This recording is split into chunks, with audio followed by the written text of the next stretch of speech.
Good morning. This is the Board of County Commissioners agenda setting. This is a regular meeting. It is Tuesday, October 3rd, 2023. It is 9:18 a.m. This session is set to go until 12:15 today. This is a hybrid meeting. We're at 3000 Pacific Avenue, room 110. For public virtual attendance, you may follow along on the Thurston County YouTube channel. I'm Carolina Mejia. I'm the chair of the board, Vice Chair Ty Menser in the boardroom, and Commissioner Gary Edwards joining us via Zoom and will be in the boardroom shortly.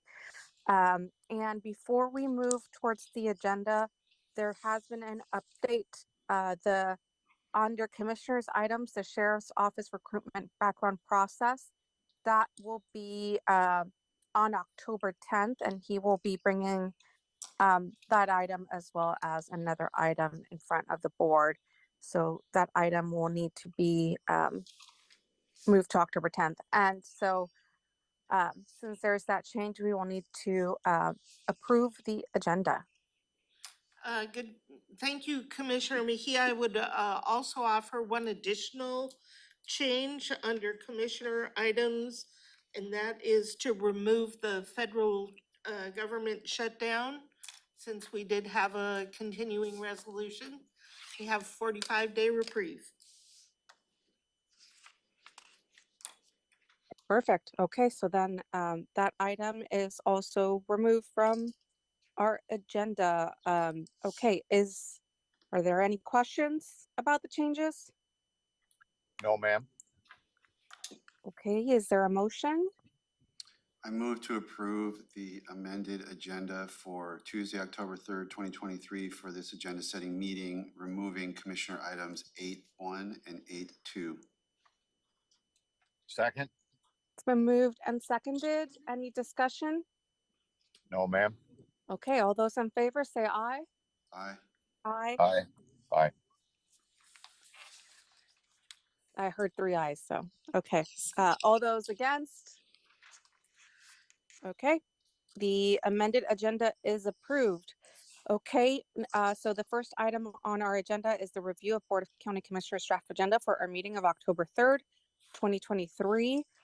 At this time, I will pass it to Vice Chair Ty Menser. Thank you, Madam Chair. Today's meeting will be called to order at 2 p.m. Pledge of Allegiance to be led by me.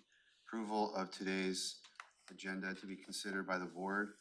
We'll have a presentation from the Prosecuting Attorney's Office with respect to Domestic Violence Awareness Month proclamation.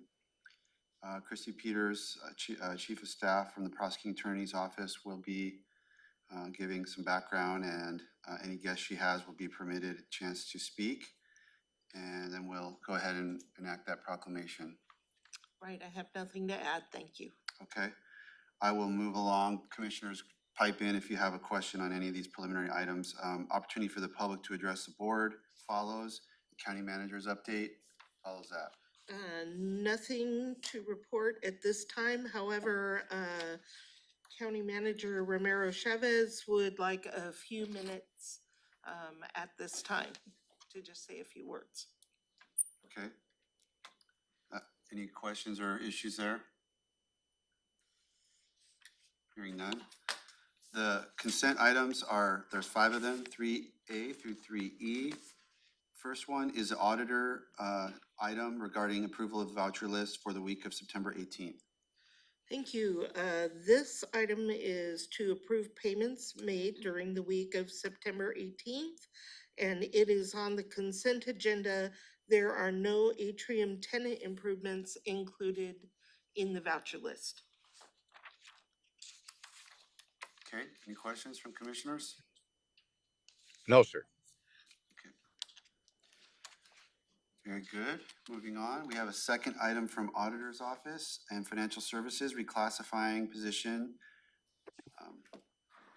from a business applications administrator to a systems manager. Yes, Auditor Hall is here. I'll start though. This reclassification is necessary for the support of Oracle. Oracle is a much more complex system than Munis and requires higher level skills. Hey, good morning. For operation and maintenance. Good morning, Commissioner Edwards. All for the So this, increase at the top of the salary range, would be $1,820 a month, or a 22% increase. The position is currently vacant, and, while the top of the range is quite a bit more, we would not necessarily hire at the top of the range. Right, and our budget ask, because the position or the person in the prior position was at the top of the range also, so our budget ask is $8,114. So that's the difference for budget purposes.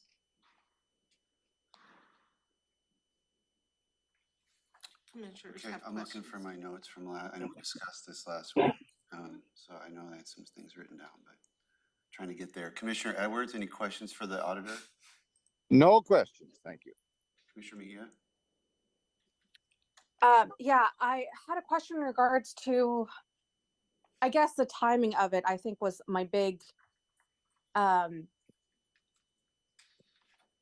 question, just because the ERP project has taken so long. And right now the estimated timeline is now July.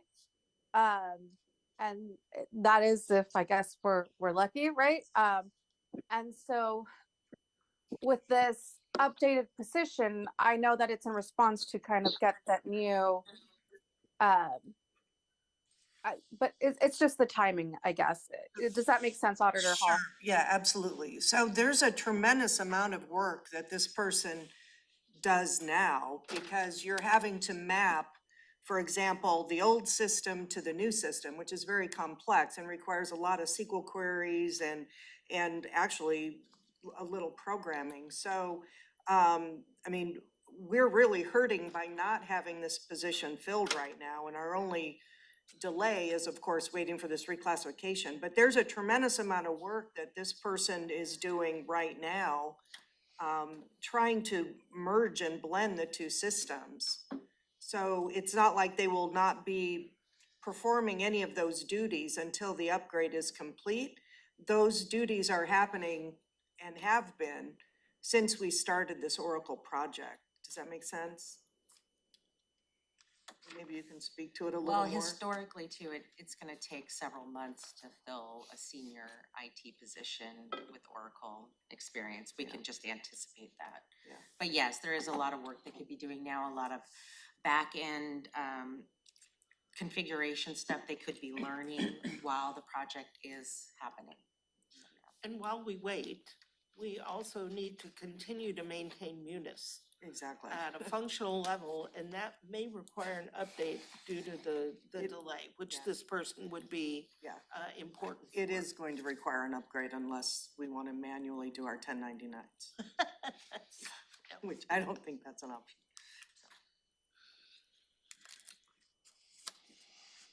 Other questions about this one? I'm listening. Nope. Sounds like- Go ahead, Well, Commissioner Mejia. thank you. And then I think my next question was in regards to, well, I understand this is under your office, Auditor Hall, right? There's always some correlation with RIT. And so I'm just, I see Sherry, that Sherry is there. And, Sherry, does this fit in kind of with the, in the grand scheme of things, I guess is the best way I can kind of put it together right now. So I think if the position lives in the auditor's office and has a very dedicated matrix relationship with IT, it's going to benefit both IT and the financial services and taking care of that system. There will be a lot of coordination between this person and our technical, back-end staff when it comes to quarterly upgrades and the testing and moving stuff from one environment to another. So as long as it's a matrix relationship, I think that's the most important part of it. And we had Yeah. talked about that. Right.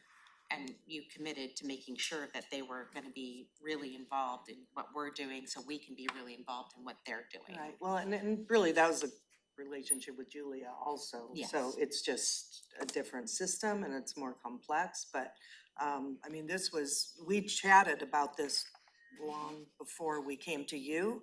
And this was her recommendation as well as Maria's recommendation from HR, so. Right. What is matrix relationship? mean?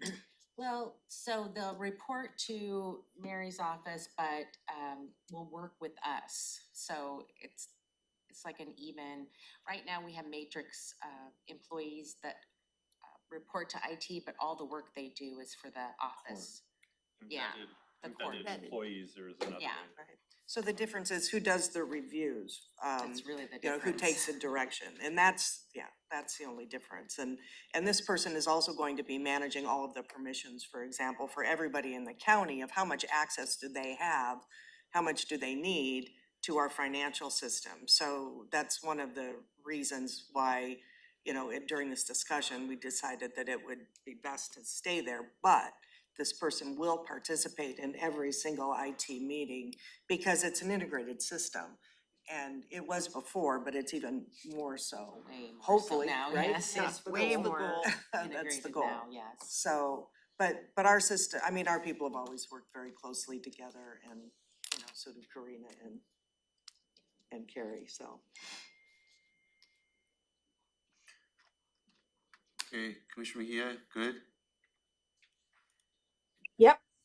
Okay, no questions. Looked at my notes on that one. Thank you, Auditor. Thank you. Looking at the next item, which is 3C, we've got Central Services Position Reclass regarding Senior Office Assistant to Administrative Assistant 1. So this item is from Central Services. This is one of two positions that support capital projects in Central Services. And this proposal is because the senior office assistant is currently performing duties at a higher level. The second position is already a senior, or rather the administrative assistant 1, and they're doing the same work. So the recommendation is to also move the senior office assistant up to an administrative assistant. The increase is $496 a month, or a 10% increase. This position is also vacant, and again, would not necessarily be filled at the top of the range. Commissioner Edwards? Is this a 60-40 issue? This is actually charged to whatever funds are paying for the projects. So very little of it comes from general fund. And this new amount will become the baseline next year, I suppose. Yes, And they're gonna be able to absorb this for this year. absolutely. Thank you. Commissioner Mejia?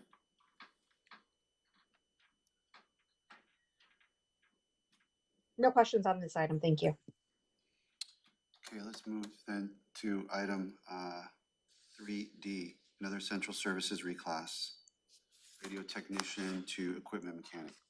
Yes, so this position, once it became vacant, we are requesting a reclass from the radio technician to an equipment mechanic. The full-time work for a radio technician is pretty much non-existent, given the fact that equipment has evolved. And the bulk of the equipment that they would have worked on is now being maintained through contracted services. However, the department does need another equipment mechanic to address maintenance backlogs on county vehicles. So instead of asking for a new position, we are asking for a reclassification to address the needs of the department. Commissioner Edwards? And how much is it? Oh, thank you for reminding me. This is actually a decrease of $887 a month. That is a decrease of 7.7%. Again, unlikely to hire at the top of the range. Commissioner Mejia, any questions on this item? No, sir, thank you. Okay, very good. Thank you. Thank you. On to item 3E, Human Resources Resolution Setting Benefit Contributions for 2024. This item is to set the health benefit standard for county employees. And that sets the amount that the county will pay toward healthcare benefits. The board was briefed on this on September 26th. And this is time sensitive because open enrollment begins on November 1st. What did we get for a? Recall? Don't remember the exact increase. I think it was less than 5%. But it's all been worked out by, Oh, it's all Yeah, I'm good. already estimated. It's a little less than what we added into the budget for the coming years. And it's actually beneficial to the majority of employees on the most popular plan. They will save money. thank you. Commissioner Mejia, anything here? No, sir, thank you. Okay. On we go to department items. 4A, Community Planning and Economic Development, setting a public hearing on code change to align CIP and budget process. Thank you. One thing I note is we still need to spell out capital improvement plan for CIP. This is a procedural change that will Andrew, can you mute maybe? Thank you, Andrew. So this is a procedural change that will streamline any mid-year changes that are requested to the CIP. State law allows the CIP to be changed with the budget. We're not calling this an amendment because every change, we do a major annual change to the CIP that is an amendment because this is part of our comprehensive plan. So this would be for amendments of just one or two items. I hesitate to call it minor because the dollar amount might be significant, but it is minor in the sense that maybe only one or two projects are changing. This is generally because we are receiving unanticipated money that we need to spend in the current year, or we're presented with unanticipated opportunities mid-year. And what this process would do is exclude the going through the planning commission as part of the review process for an amendment to the CIP. And Andrew is here to answer any questions that you may have or fill in any gaps. Andrew Bond from CPED, if there's questions. Commissioner Edwards. I guess my question is, if we have been going through the planning commission up until now, what's the intent or the purpose of changing the way we're doing business? So this would be to streamline and shorten the process. A lot of times if we get new money in the current year, it's time sensitive. And going through the planning commission, how much time would you say that step takes, Andrew, to go through the planning commission and hold the public hearings? So I would anticipate a normal planning commission process is one meeting, so there's 2 weeks and then about 20 days to do the actual noticing and then the scheduling with the board. So I'd say approximately about 1.5 to 2 months, depending on just availability of the planning commission. So that would be reduced with the minor amendments. What would be just a couple of very simple examples of a need to bypass the planning commission in this regard? Oh, go ahead. Go ahead, Andrew. A great example of that question is what we just dealt with this past year with the State Road 507 and Vale Road Southeast roundabout. It was very tricky to coordinate multiple public hearings and have multiple noticing periods going at once. And so that kind of project kind of brought this proposal to you because it was very complicated to do all these different scheduling mechanisms and the delays. And we had to, obviously, if you remember, we had to reduce the noticing period just to accommodate the turnaround time. And so this would eliminate the planning commission. There would still be a public hearing with the Board of County Commissioners, as well as a SEPA determination and a commerce notice. So this would just be one less step in the overall process.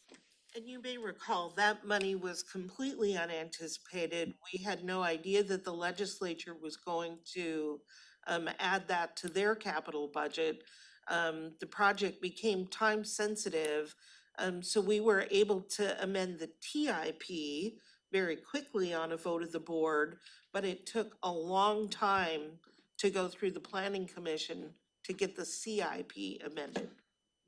Would a more appropriate process be that if the new money that comes in is either federal or state, not directly allocated from the citizens of Thurston County through our budget process, then yes, we could move forward on it. But if it's local taxpayer money, I like to have all the checks and balances in place.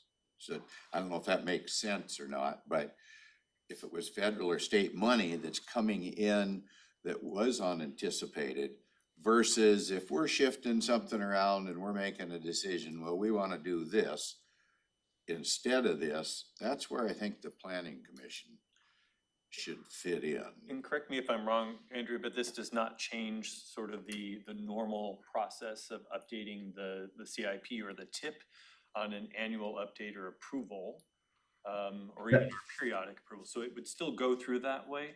And when it comes to the local dollars, we probably wouldn't be changing them on the fly. We did on the Mottman We project. did. Okay. We did, and the example there is an unanticipated opportunity. We didn't know that we would be presented with the opportunity to purchase Mottman. We had the right of first refusal when that seller decided to sell, and it was a hot market. And to be able to move quickly, we needed to get right on that, and we had to change the CIP to do so. I was thinking transportation, so.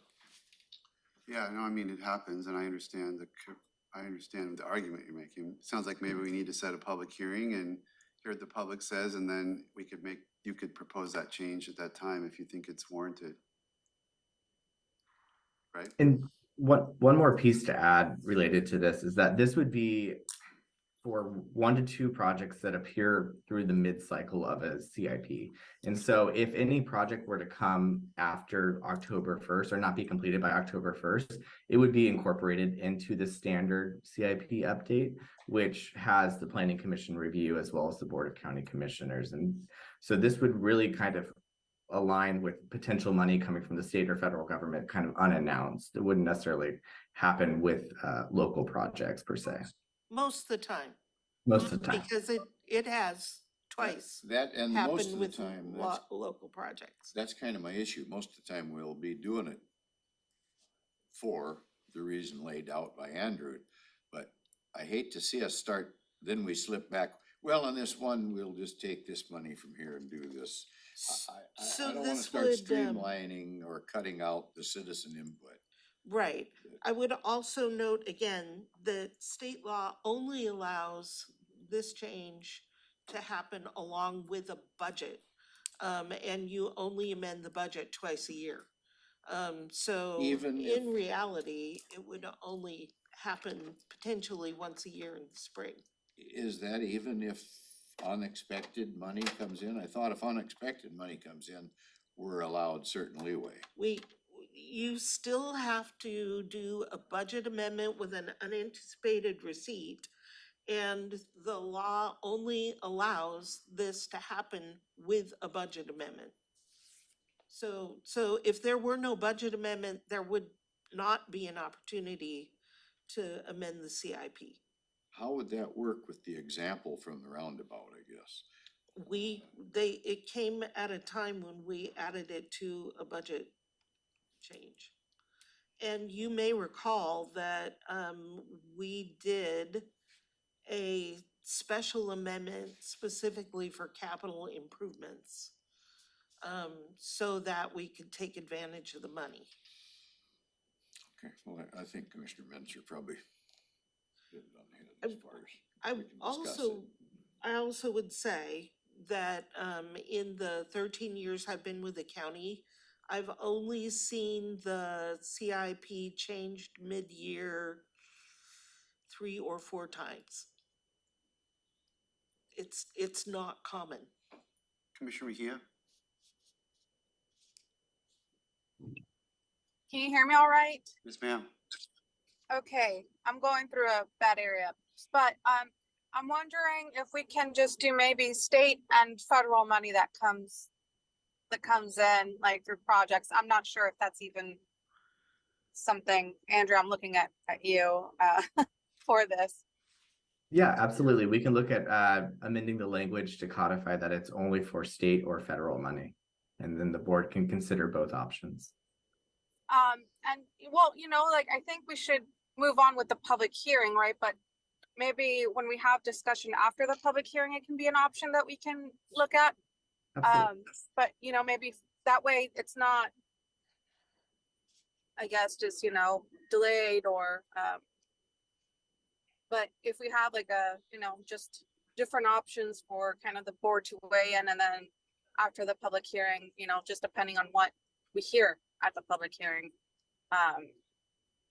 is that something maybe that will work? Commissioner Edwards, is that something you would be comfortable with? Yeah, I would, thank you. Commissioner Menzer? Yes. I'm in favor of keeping the public hearing. It sounds like we have 3 votes to do that, for setting the public hearing, and then the board can go whatever direction it wants to go. Yep. Very good. Thank you, Andrew.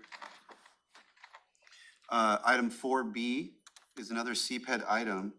It's related to the setting a public hearing for the Yelm Joint Plan Update.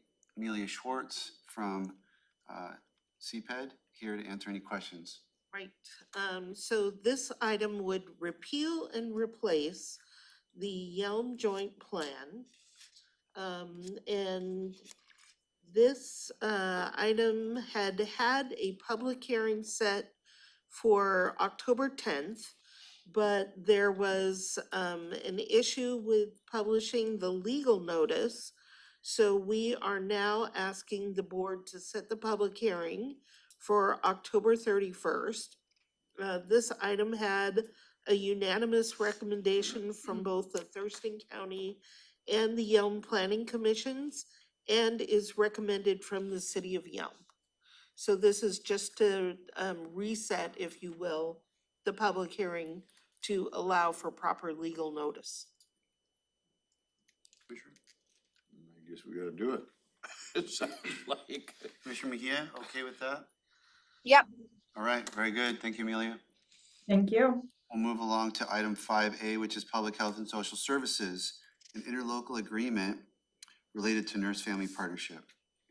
This is an annual contract that provides state funding to support the Nurse Family Partnership in Thurston, Lewis, and Mason counties. It's an annual contract that we get every year.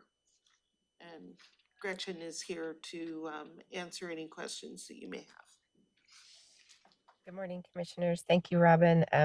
Yes, how Robin described it is accurate. This is a contract that gets renewed every year. Is it And more it money allows- than we used to get, or less, or the same?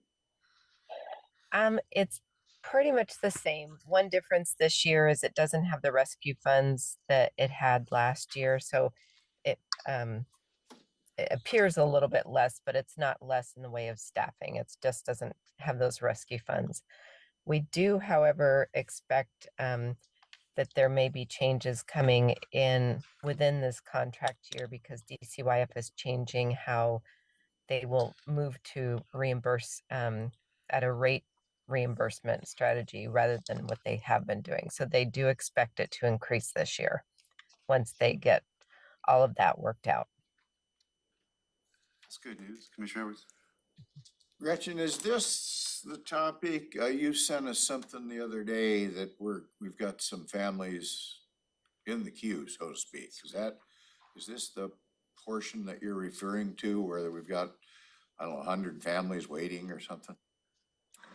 Correct. I was not able to join last week, and our Deputy Director, Jen Freiheit, let me know that there was a question about if we had families on a wait list, and we do have 105 on a wait list in Thurston County and 50 in Mason County at this point. How do you prioritize those families? A lot of things go into that. It's a juggle and a challenge every day. By due date, age of the mother, other risk factors. One of the challenges, though, is that we are facing almost all referrals we're getting at this point are pretty high acuity, much higher than they were in years past. So it is really challenging on our team because we want to make sure that people are served, and especially those, with highest need. So it's something we're working on every single day. And we have a lot of providers calling with really high needs for individuals. I don't know if it's because of post-pandemic, but there's a lot of people that are really late to care and really struggling with substance use or mental health. Okay, I'm sure you're headed in the right direction. We probably hear more about it at another time. Sounds pretty interesting, though. Thank you. Sure, thank you. Any questions? Yeah, Gretchen, can you, thank you for sending out those numbers. Can you, right now you said, you're struggling with there's multiple cases with higher acuity. Can you what does that mean in terms of, the work that you're doing? Um, it it means, well, a lot of our nurses, I have to give them a lot of credit because there are several that are, like 10 cases over caseload. So they should be at 25, and there's some that are 35, 37. Because the need is high. We get referrals for very young individuals. I mean, I would say that the range of referrals we get for age-wise, it can be, we've seen 11-year-olds all the way up to 40-year-olds. Many people that are houseless, um, uh, many people that are actively using, or significant mental health concerns, and our community is struggling for access to care in those areas. Does that help? Yes, thank you. Okay, thank you, Gretchen. Sounds like we're good to go on that one. Thank you. See you this afternoon. Item 5B, also Public Health and Social Services, Department of Ecology Solid Waste Financial Assistance Agreement. Stuart Whitford from Environmental Health. Yes, See him here if we need him. Yep. So this contract is a biennial contract awarded on the state biennium. And it is for enforcement activities in solid waste. And by that, we mean that the funding is used for complaint response and inspection of our solid waste facilities. And Stuart, if you'd like to. That's exactly it. So it's a continuation of a grant program that's been going on for years. It's very successful. As you know, a lot of this work is very difficult. A lot of it involves people with mental health issues, drug abuse causing solid waste handling problems, et cetera. So our staff really work hard to find solutions that are practical and reasonable for people, while also trying to protect the rights of people that are living around some of these sites, right? So just a continuation of the program that's been good statewide, and here we'll. Commissioners? Complaint review, what does complaint review really cover?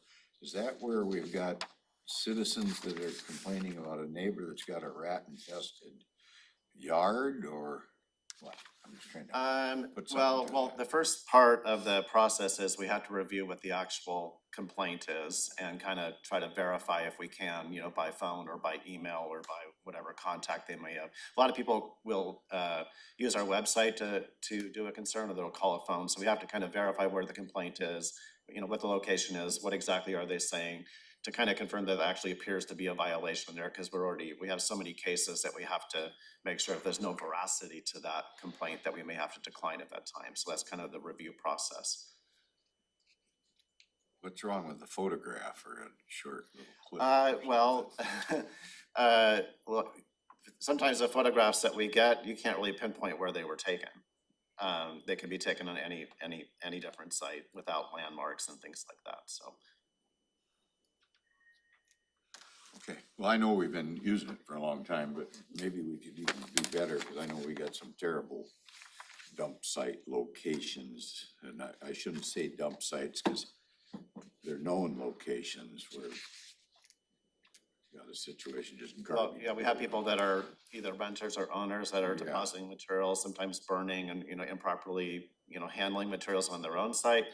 But also sometimes we have illegal dumpings on other people's sites, especially like easement roads or, back end of a road and things like that, where actually there, sometimes we're successful in getting, if we get identification, 3 pieces of identification, we can link that to somebody. If we can find them, but that's really difficult, as you might guess, then we can actually hold them accountable to at least remove that, and maybe even, issue a penalty to them if needed. But, so yeah, we try to close the loop on that kind of stuff. No questions for me, thank you. Move on to Public Works, 6A, set a public hearing on an ordinance to amend Thurston County Code Chapter 822010. Jeff Bickford, our solid waste manager, on hand for questions. County Manager? Yes, this item is for the Solid Waste Advisory Committee. And as you know, we are looking at all of our advisory committees as we move to 5 commissioners. The recommendation for this particular committee is that it remains at 15 members. This committee currently has 3 at-large members, and those would change. One of the at-large members. One of the at-large, yeah. One of the members would become an agricultural representative, and then the remaining 2 we would ensure would be from the 2 new commissioner districts. You had a briefing on this on August 24th, and Jeff can answer any questions that you may have. Commissioner Mejia? Morning, Commissioners. As it was described, is accurate, so I'm willing to answer any questions you might have. Are we going to kind of lay things out the way it's going to be after January, and then those new commissioners, whomever they are, for those districts, will make those selections? Is that kind of the plan? Actually, there is, just to make a slight correction of that, the 3 citizen represented positions. Okay, currently there's 1 from each of your 3 districts. The recommendation and the way it's written is that they be down to 2 citizen representatives, but they just need to be from different districts, not specifically from those new districts, but just from different districts around the county. So we currently have seated 2 individuals that are from 2 separate districts, and they would just maintain their current positions. We don't select those, who does? It's not, this is not a commissioner nomination. Some of city council and then other. But I things mean, like that. who picks the 2 citizens right now? Is it just the full board? But not on a commissioner by commissioner basis. So for citizen positions, typically if we have an open one, which we haven't had for a little while, we put out an advertisement. We get people that are interested, they apply. Typically, from our experience has been, we've only had 1 application come in. We haven't had multiples where we've had to do a selection. But so that as long as that person that's applied was in, an unrepresented district, then we move that forward. Of course, the board ultimately seats those individuals. I believe the last one we did was, is it Robert Mooney? And that might be completely wrong, but It was Richard Moon, yes. Richard Moon. Okay, I knew it started with an R and an M. Okay, Richard Moon. And was he district wide or district only or? Correct. He is just a citizen from right from the district. Correct. Yeah, so it came in front of us just as a. Okay, yeah, it sounded like Commissioner Edwards was imagining that it was a commissioner nomination. That's what I was thinking. And so I just remember it's not, It's not. but I didn't know how it was. Yes. Okay, everybody good on that one then? Yeah.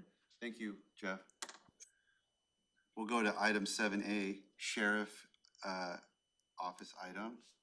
And we've got Ruben Mancias, Operations Chief. Good morning, Chief. Thank you for being here. And we've got an ILA with the City of Olympia regarding dive team and mutual aid.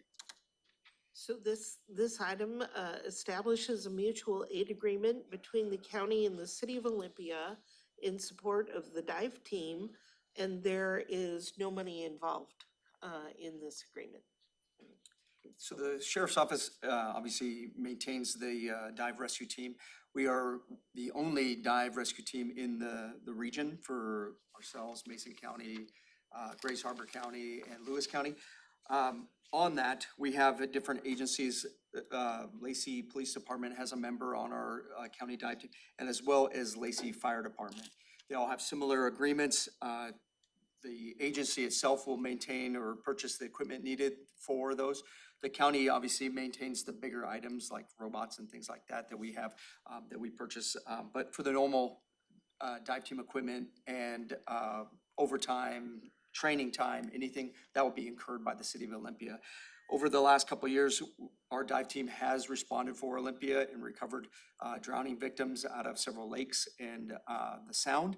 And with that happening, the city of Olympia said, hey, we want to support this dive team and add a member to the Thurston County Sheriff's Office team. Commissioner Edwards? No questions. Commissioner Mejia? No. So Olympia wasn't a part of this before? They were not.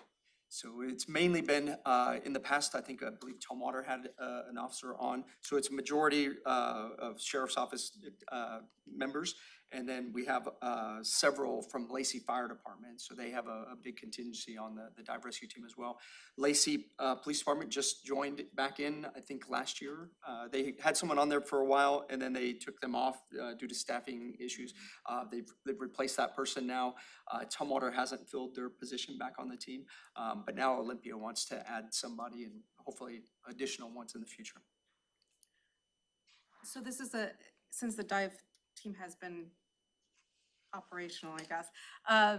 Is this the first time the city of Olympia has decided to kind of move forward, or were they a part of it before and then they kind of staffing issues or other issues, they decided to remove their person and now they're adding it back on? I think this would be a new person for them, at least as long as I've been with the sheriff's office. So over 20 years, I don't believe that they had somebody on there before.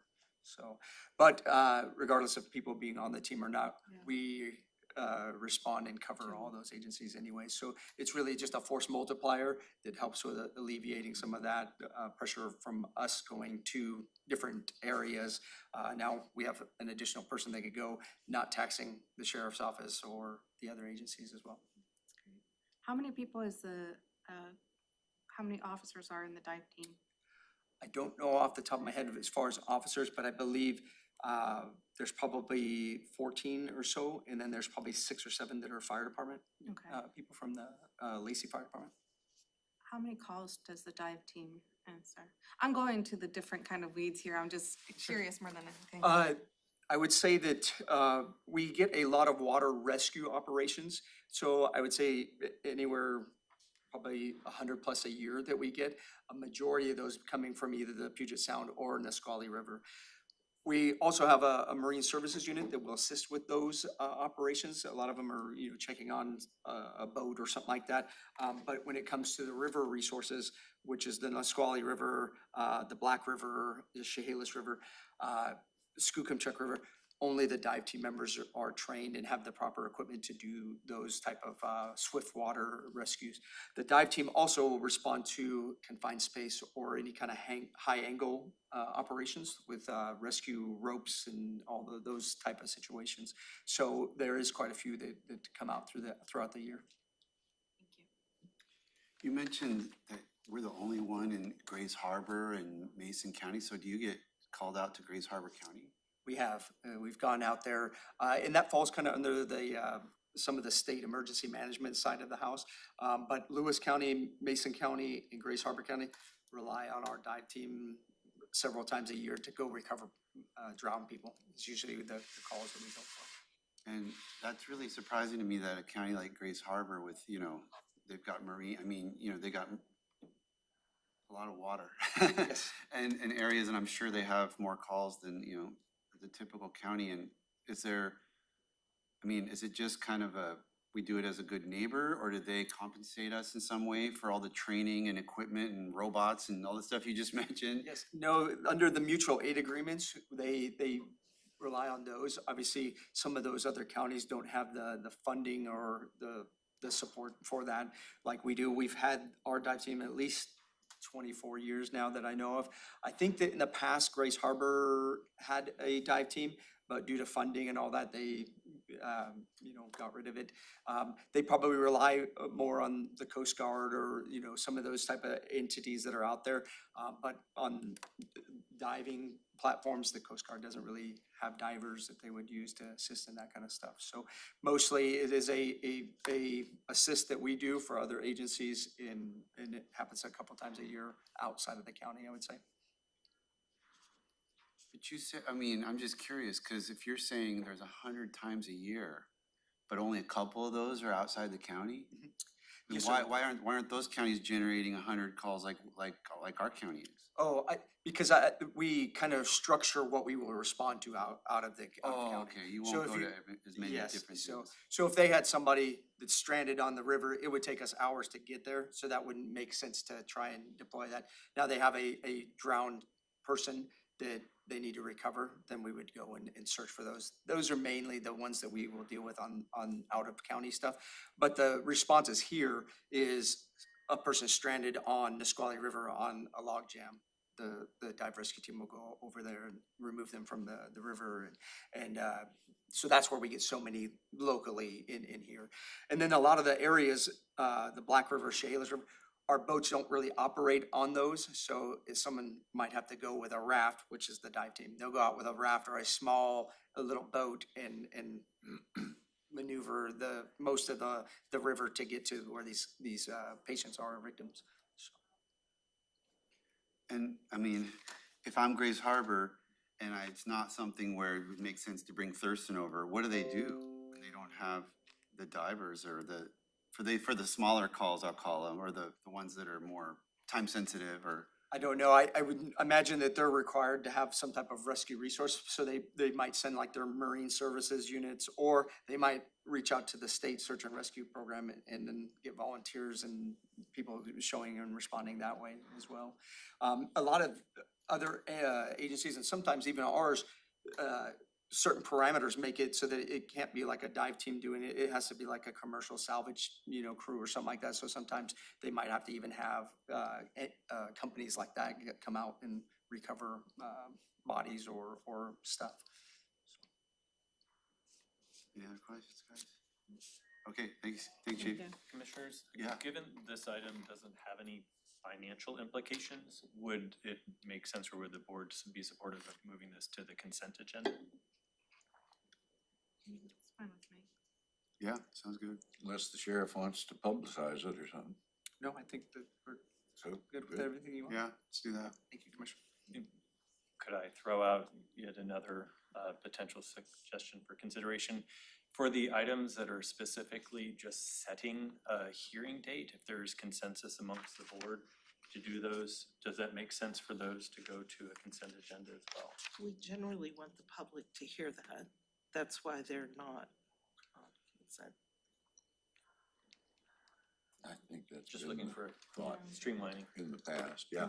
No, that makes sense, but we do like to have the public to know, Right. Not that if they read it, they would know, but that isn't always the case.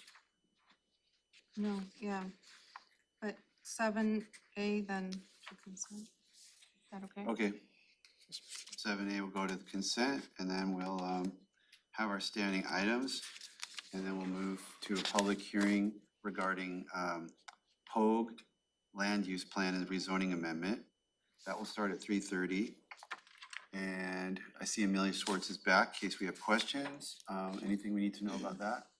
I've got this, but thank you, Chief, for being here. So the public hearing this afternoon is regarding two properties that would move from residential designation to neighborhood convenience commercial. The neighboring hot properties already have small businesses on them. And the planning commission held 4 work sessions and a public hearing on June 21st. However, the planning commission could not come to a decision on this item, so they sent the board no recommendation. The board was briefed on August 23rd, and Amelia is here to answer any questions that you may have about this item. I think my only question about this topic was that we make sure we have a good photo or that indicates the layout of what this is. It's kind of like a no-brainer to me, but. Are you presenting this, Amelia, for at the public hearing today? Yeah, and I was gonna try to print off some of the pictures that Commissioner Edwards mentioned last time and have those available if people wanna look at them. And I would ask that some of these, I don't know how much public comment we're gonna get, but I would imagine we'll get some. And because the board kind of put multiple proposals up there, or we picked one, but there were multiple proposals discussed by the planning commission. If you can just, walk us through that again. It's been a little while for me on the details. Maybe just, a tiny bit more thoroughly than sometimes we just kind of, if we don't have a lot of people in the room, we won't want to go over something we've already gone over. But this one, I think warrants a little bit of rehashing the detailed explanation of what the proposal is and what the planning commission did and what the board put forward, so that it's not confusing for any public commenters. Absolutely, and so you're wanting that at the 3:30 hearing? Yes, as an introductory, just kind of, just a little more than maybe you might have thought, or at a typical public hearing, because I think this one's has a little bit of a confusing element to it for somebody that's just checking in right now. For sure. Yeah, of course I can do that. Commissioner Mejia? No questions. No questions. We're good to go. Thank you, Amelia. Thank you. Pass it back to you, Madam Chair. We're done with October 3rd. You sure? Okay, so next is the review of the Board of County Commissioners draft agenda for our meeting of October 10th. Yes, sir. Madam Chair, could I bring up one issue for today that, and that is on our proclamation for domestic violence. Yes. I just see a couple of grammatical errors Where is that? in there. It's under proclamation schedule. Proclamation? Yes, On the proclamation, yeah. it's under the schedule. I don't.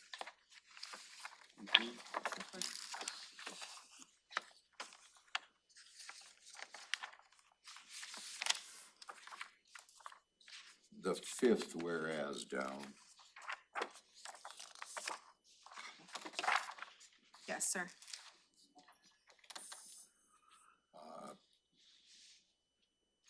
I don't know, I mean, it just doesn't read right, so.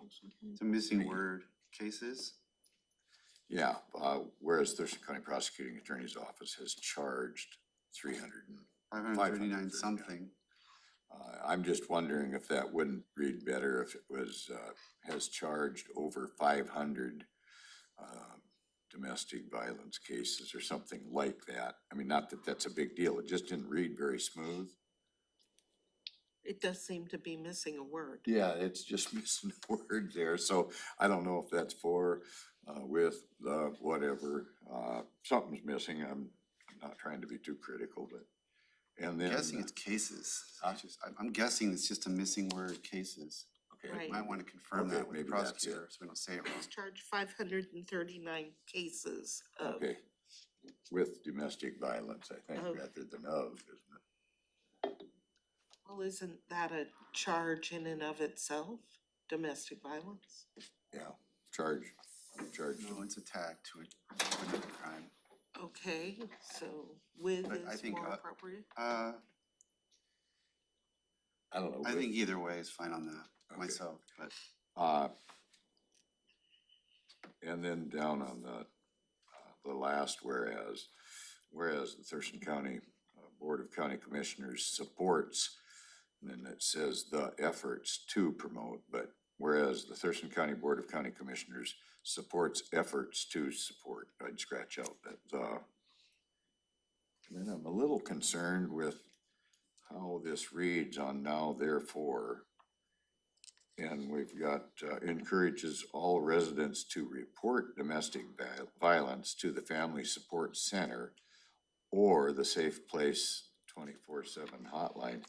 And we're leaving out 911 for those very serious cases that we would certainly encourage citizens to call in if they observe something like that. We don't want them to think we're disregarding that. We want citizens to call. I don't know if they're in close proximity and they hear the glass breaking and shots going off. I hope they'll call. That's all. Just, I know I'm kind of nitpicking on this, but it's such a serious thing we've dealt with all these years that. can we just say 911, Well, domestic violence to 911, comma, the Family Support Center, comma, or the Safe Place hotline? yeah, depending on. Stick it in there. Sure. I see what the point, I see what you're saying.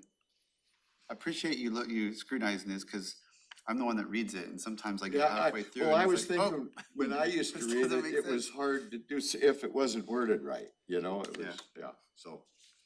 No, I'm looking out for you, sir. Thank you, sir. Jamie, you got those changes in? Okay, perfect. Thank you, sir. Is that a purple ribbon for domestic violence? Okay.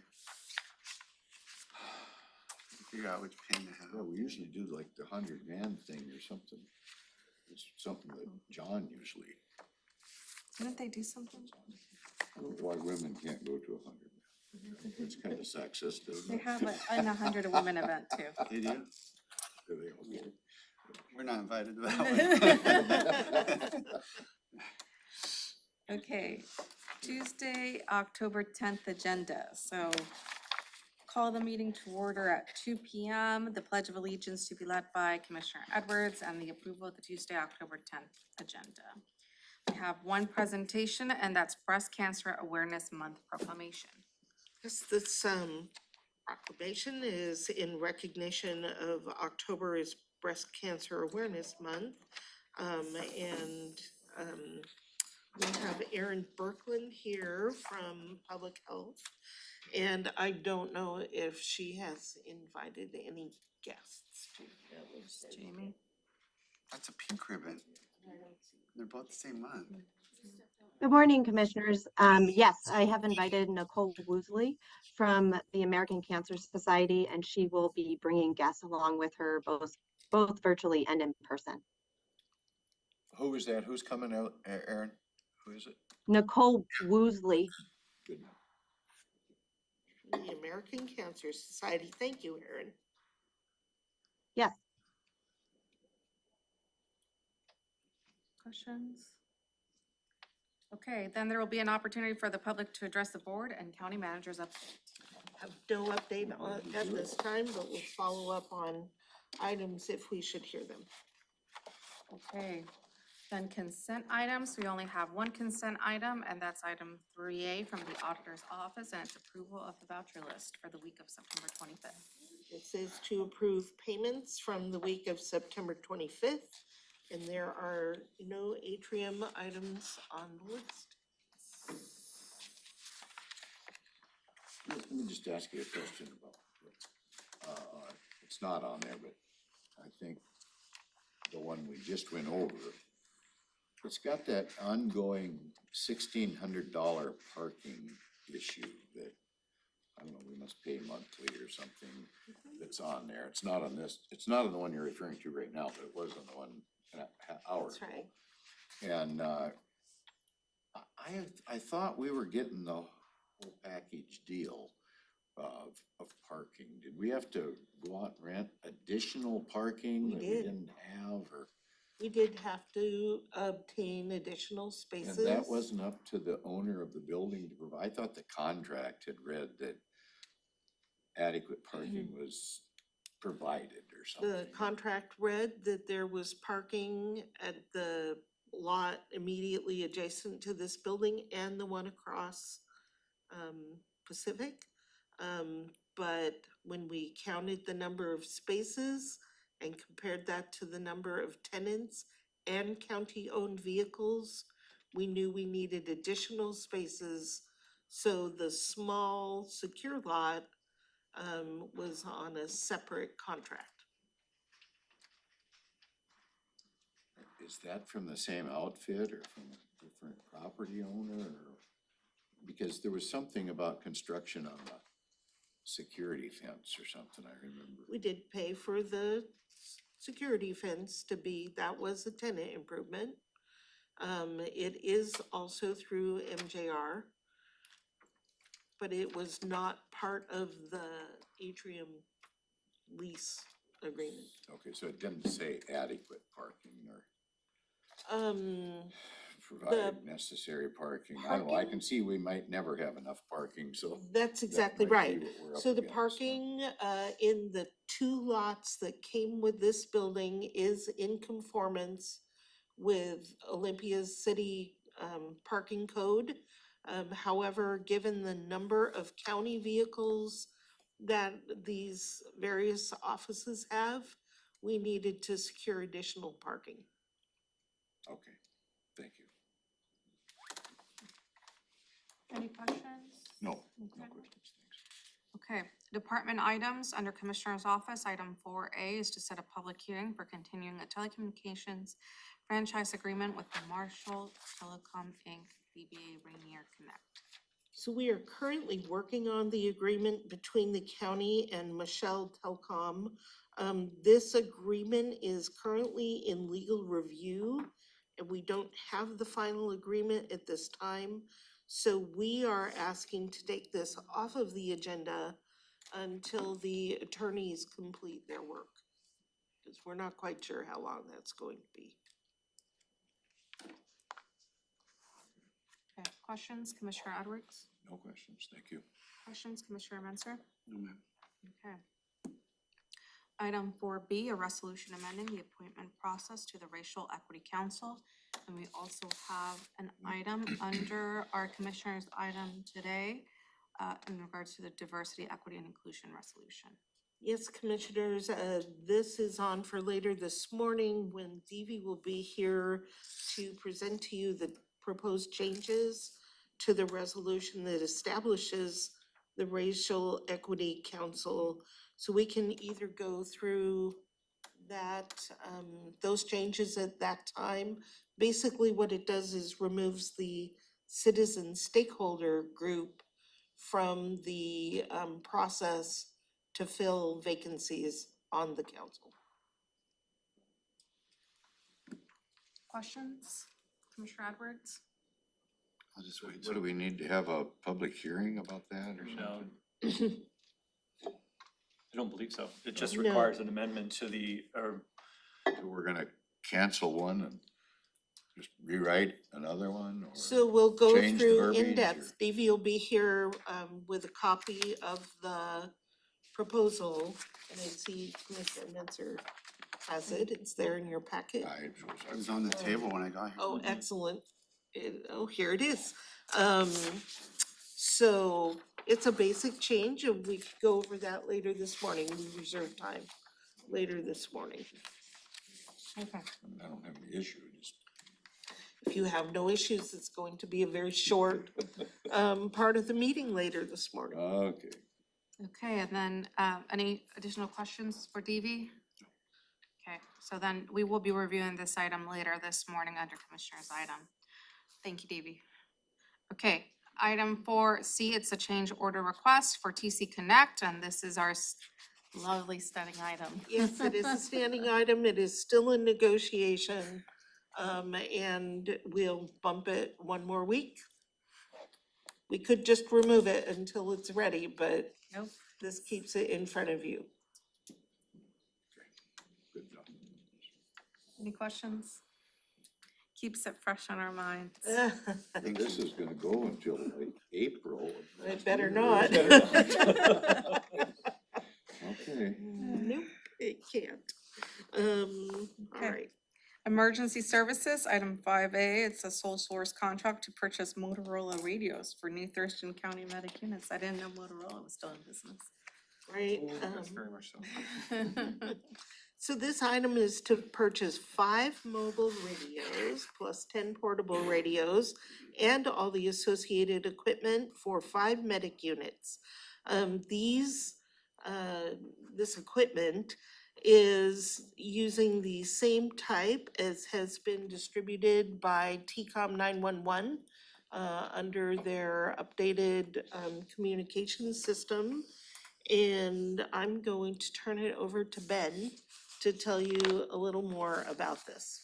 Absolutely. So we need to outfit the 5 medic units that are going to arrive next year with radios. The portables are the ones that you see on their hips that go over their shoulder. Each of the units are assigned 2 portables, 2 individuals that are running it, 2 medics, and then a mobile. And so that's the console that's actually inside of the unit itself.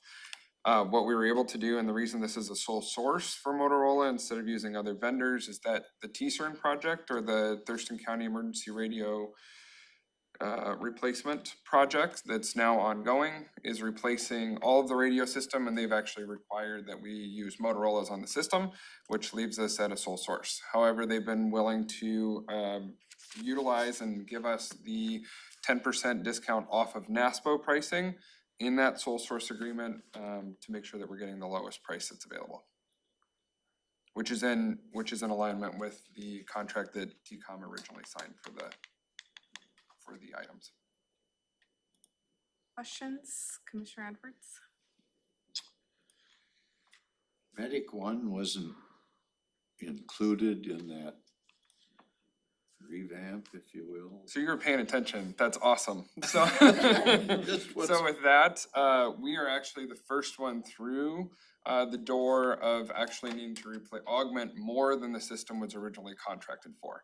So in the radio replacements that we're currently doing on the new medic units, we're the first entity that's actually outfitting new units to be on the road next year, which is outside the confines of the original contract. Okay, so. Very astute though. Questions? No question. And there's revenue in the medic 1. Yes.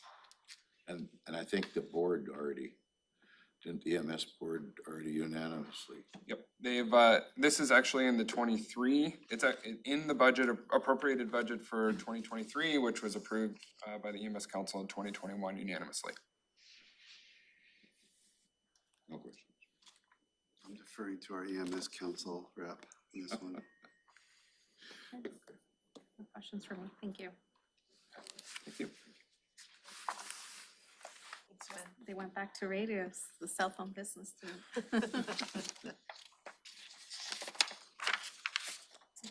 Anyone here remember the commercials, the Motorola? Better get a radio tech hired. All under contract, all the maintenance under contract. It's the one they adjust from afar somehow, satellite adjustment. Yeah, our radio tech wasn't qualified to take care of these. Manipulate the satellites. Okay, Public Health and Social Services, item 6A, treatment sales tax community grant request for proposals. Yes, thank you, Commissioner. This item is one that we put out every year. It's a request for proposals under the treatment sales tax program. There is $800,000 a year for program services, And these services will be provided in 2024. The timing is to align with the county fiscal year that makes it easier for staff to monitor the contracts and ensure that the funds are used within the year. Shaylin is here to answer any additional questions that you may have about this item. Anything you would like to add? That was a great summary from Robin. So yeah, as you know, a portion of TST funding is allocated to county offices and departments through the county's biennial budget process. So this RFP is designed to invite proposals from the community for TST projects. And so yeah, this item is requesting the board's approval to release the 2023 community grant RFP. And so this includes the 800,000 is from the TST Advisory Committee's recommendation. And as you know, that funding amount may be subject to change, and that is explicitly mentioned in the application as well. I would also add that these grants to the communities help close gaps in treatment that we may have through county offices and departments. And we invite innovative ideas. Like this is how the county connected with Heartstrides, which has been an extremely effective program. So it's a very valuable part of the TST program. Thank you. Questions? TST is gonna have a problem with revenue coming in here pretty quick. Does this affect that at all? So this is money that you currently have earmarked for the program. You may decide in future years that Because 800,000. 800,000 is quite a bit of money. This program started 10 or 11 years ago, and I think we started with 50,000. And then it grew to 100,000, and then we doubled it. It's up to 800,000 now. When we review this financial plan during the coming week, you'll see that there's not enough money to do everything. That's what I'm getting at. That's right. So you may choose at that time to reduce the amount available. But as Shaylin said, this RFP is very clear that it does not guarantee that 800,000 will go out the door. And if the board should choose to reduce this particular program, we could do it for less. We used to do it for a lot less. Questions, Commissioner Munson? More to come, I guess. No. So why is it 2023 and not 2024?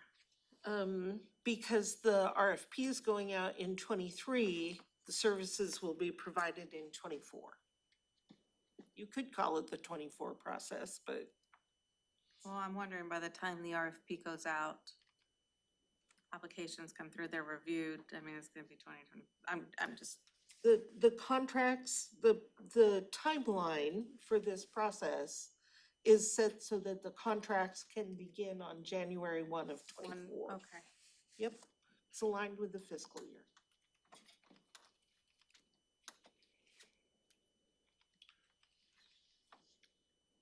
So 800, what has been the trend in the past couple of years in terms of treatment sales tax? And I know the board has, in some cases, increased or just moved things around, just because there was funding availability during those times, and we could expand a little bit more, but I'm just kind of wondering the trend of the 800,000. So Shaylin, do you have a sense of how much of these, do these grantees use all of the funds that are awarded to them? Or is there a lot of reversion here? That's a really good question. It does vary from year to year. The looking back at just historical amounts, it's tended to be around 250,000. So this is prior to as you're mentioning, Robin, it doubling and increasing. And back in the days when it used to be 250,000, much of that budget, at least 90%, was used by community grant awards. And then in 2022, so this would be 2021 through 2022 awards, that was for $705,000 that was available for those. About 89% of that was spent. It's pretty good, right? It is, but we got a problem coming and we need to be aware of it. No argument there, and we'll review this particular financial plan, I think, next week. Well, if we're putting out 800,000, right, with the possibility that it might not be that, I mean, shouldn't we set a limit now onto like, right, when the treatment sales tax advisory committee is reviewing applications? They have kind of a realistic expectation of what the board kind of, because if we're review it and we're like, we're more comfortable either at, you know, the 600,000 level or lower than that, instead of setting the expectation of 800,000 and then, you know, the treatment advisory committee meets and then it's lower than that. I just kind of want. Sure, the review panel. The last few- Shaylin, what's the timeline on when the proposals would be due? Yeah, November 1st. And then the advisory committee or the review panel, so this would be advisory committee members and subject matter experts, they would meet around November 17th to finalize their review and recommendation for the board. By that time, the board will have made preliminary final budget decisions. They'll know how much they have to work with. Commissioner Mensah, go ahead. I don't have the basis to say there's gonna be any problem. The last few years, the TST keeps coming back and says people can't spend the money they've got, and we've had to come up with new programs and new allocations. So, I mean, I don't see, we just make the allocations based on the money that we project, and I don't necessarily think there's an issue yet, or I haven't seen it. I mean, there Right. might be. Right, we'll review this financial plan. Sales tax is slowing down, Right, but just if- like it is in the general fund. We projected 5% sales tax growth and it's really gonna be 2.6. I mean, I would think that would be more than covered by the under expenditures we've seen in the last few years. Right. Right, so you'll have this plan to look at next week. I believe there was a lot of requests for TSD this year as well. So that's, I guess I'm just Well, like. that's great. I mean, it sucks for us. We have to say no to stuff, but it's great for the community. We have more things to choose from and we can make prioritizations and make better selections. Okay, thank you. Thank you. Shaylin. Okay, item 6B, amendment number 16 to the Washington State Department of Health 2022 through 2024 consolidated contract number CLH 31030. So this is amendment number 16 to the consolidated contract, and you've heard it referred to as the CONCON. And this is an increase of nearly $2.9 million for a variety of purposes within public health. Some appear to be new and some appear to be additional funding for many of the programs. And David is here to answer questions about this contract change.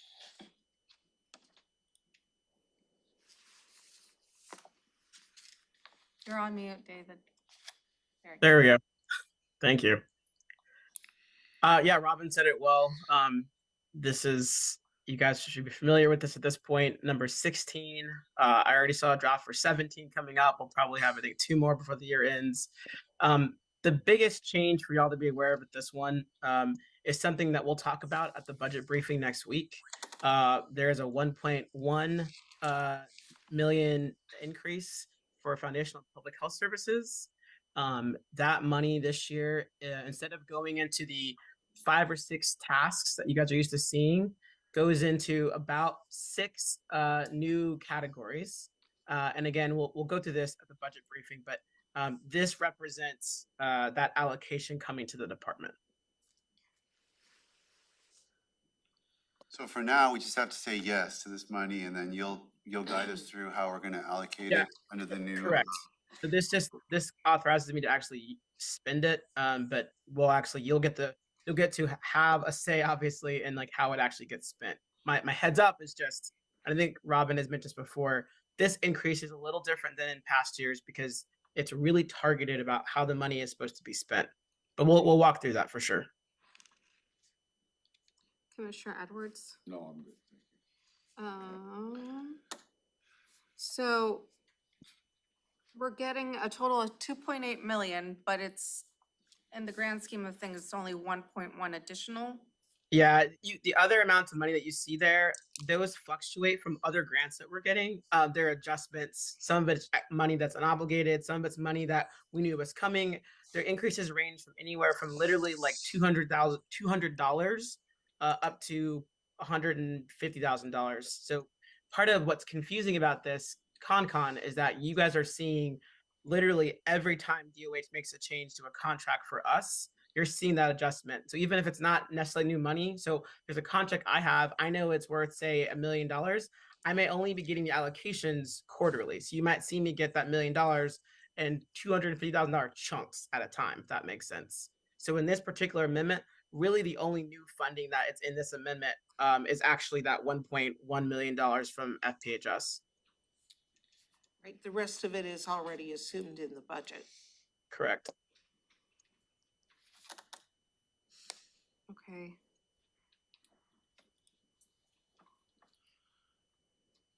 And you said that there's a possibility of a 17th Amendment. Is that for expected money or additional money that's coming down? I'm not quite sure yet. So whenever they make a change, not just to the dollar amount, but literally to the language in the contract, it actually gets put into the con. So the statement of work for what we're doing changes. Literally, if they change a single word, it gets adopted into this amendment process. So I'm not quite sure yet about what that will look like. But when I get a little bit more insight, I'll let you guys know as a heads up.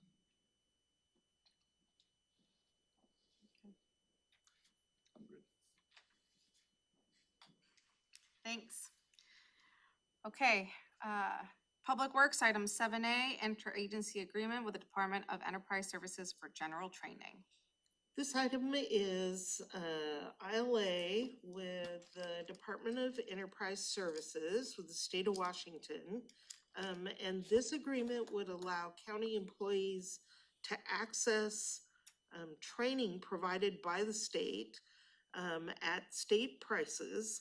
There is not a fixed dollar amount to this contract. We would pay the amounts per class, per person, depending on how the arrangements are made. And we have Dawn and Rick here to tell you more about this proposal. Good morning, commissioners.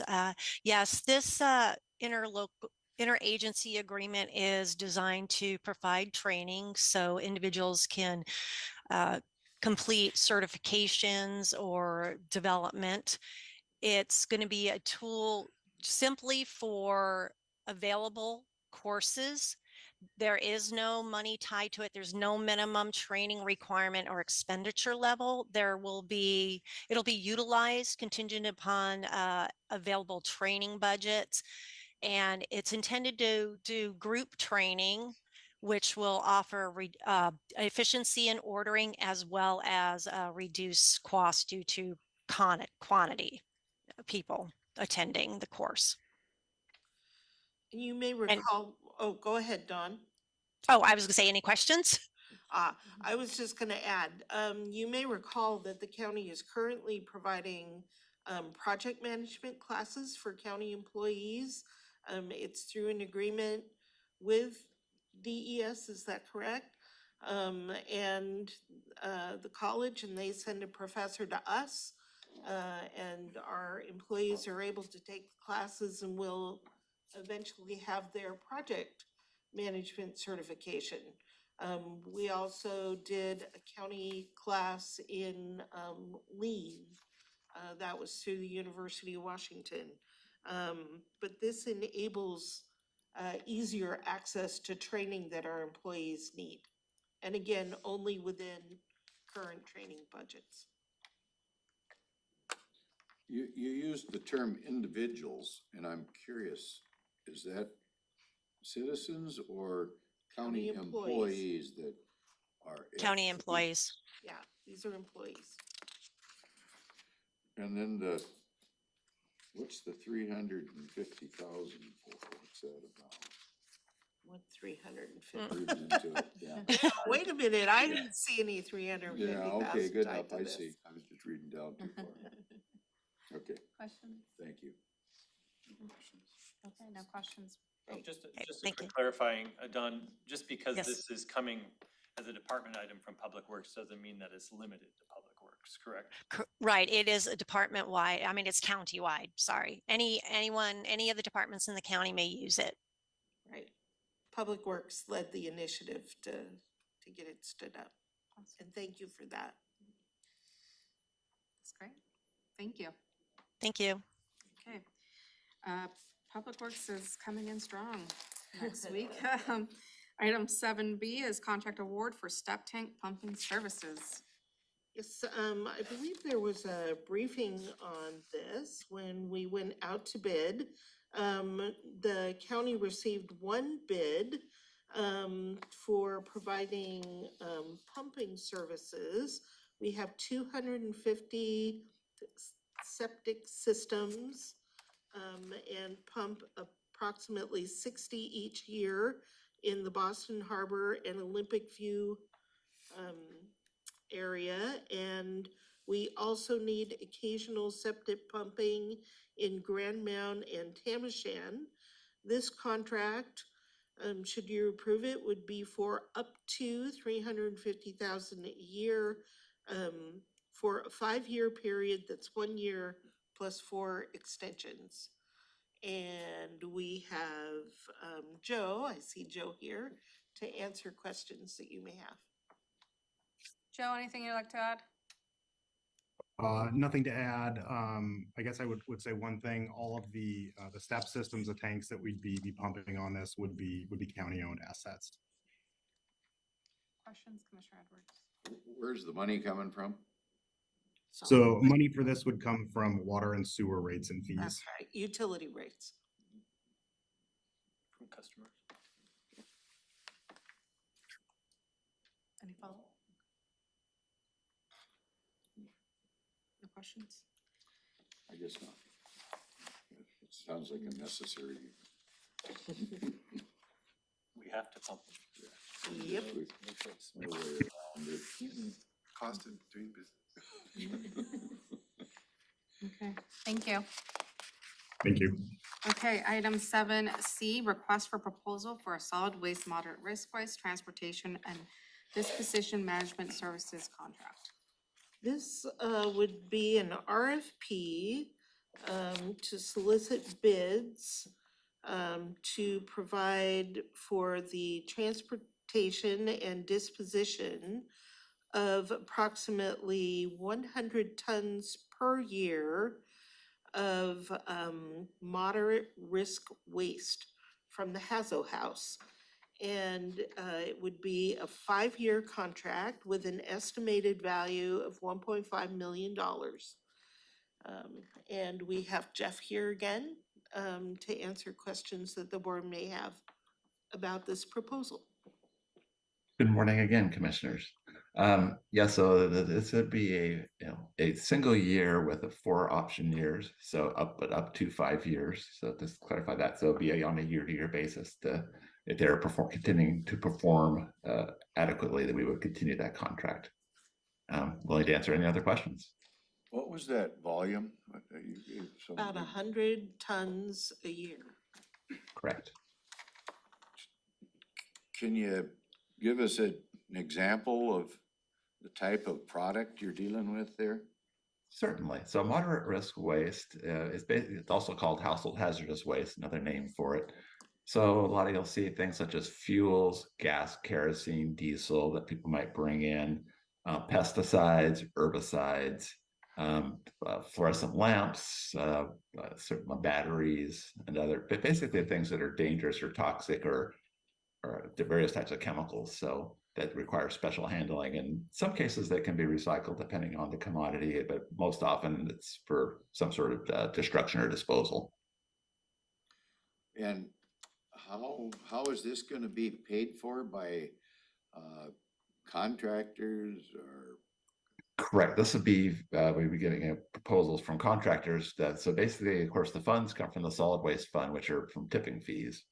I should also mention that over the last couple of years and moving forward for the next state biennium is we have a local solid waste financial assistance grant from Department of Ecology. So for the 2023 to 2025 biennium, we have a grant for $568,000 that covers part of this as well as part of our labor for running Hazo House. So while solid waste tipping fees pay for it, we're getting reimbursed for part of this also from a grant. So if you include the grant money, you're at 2 million?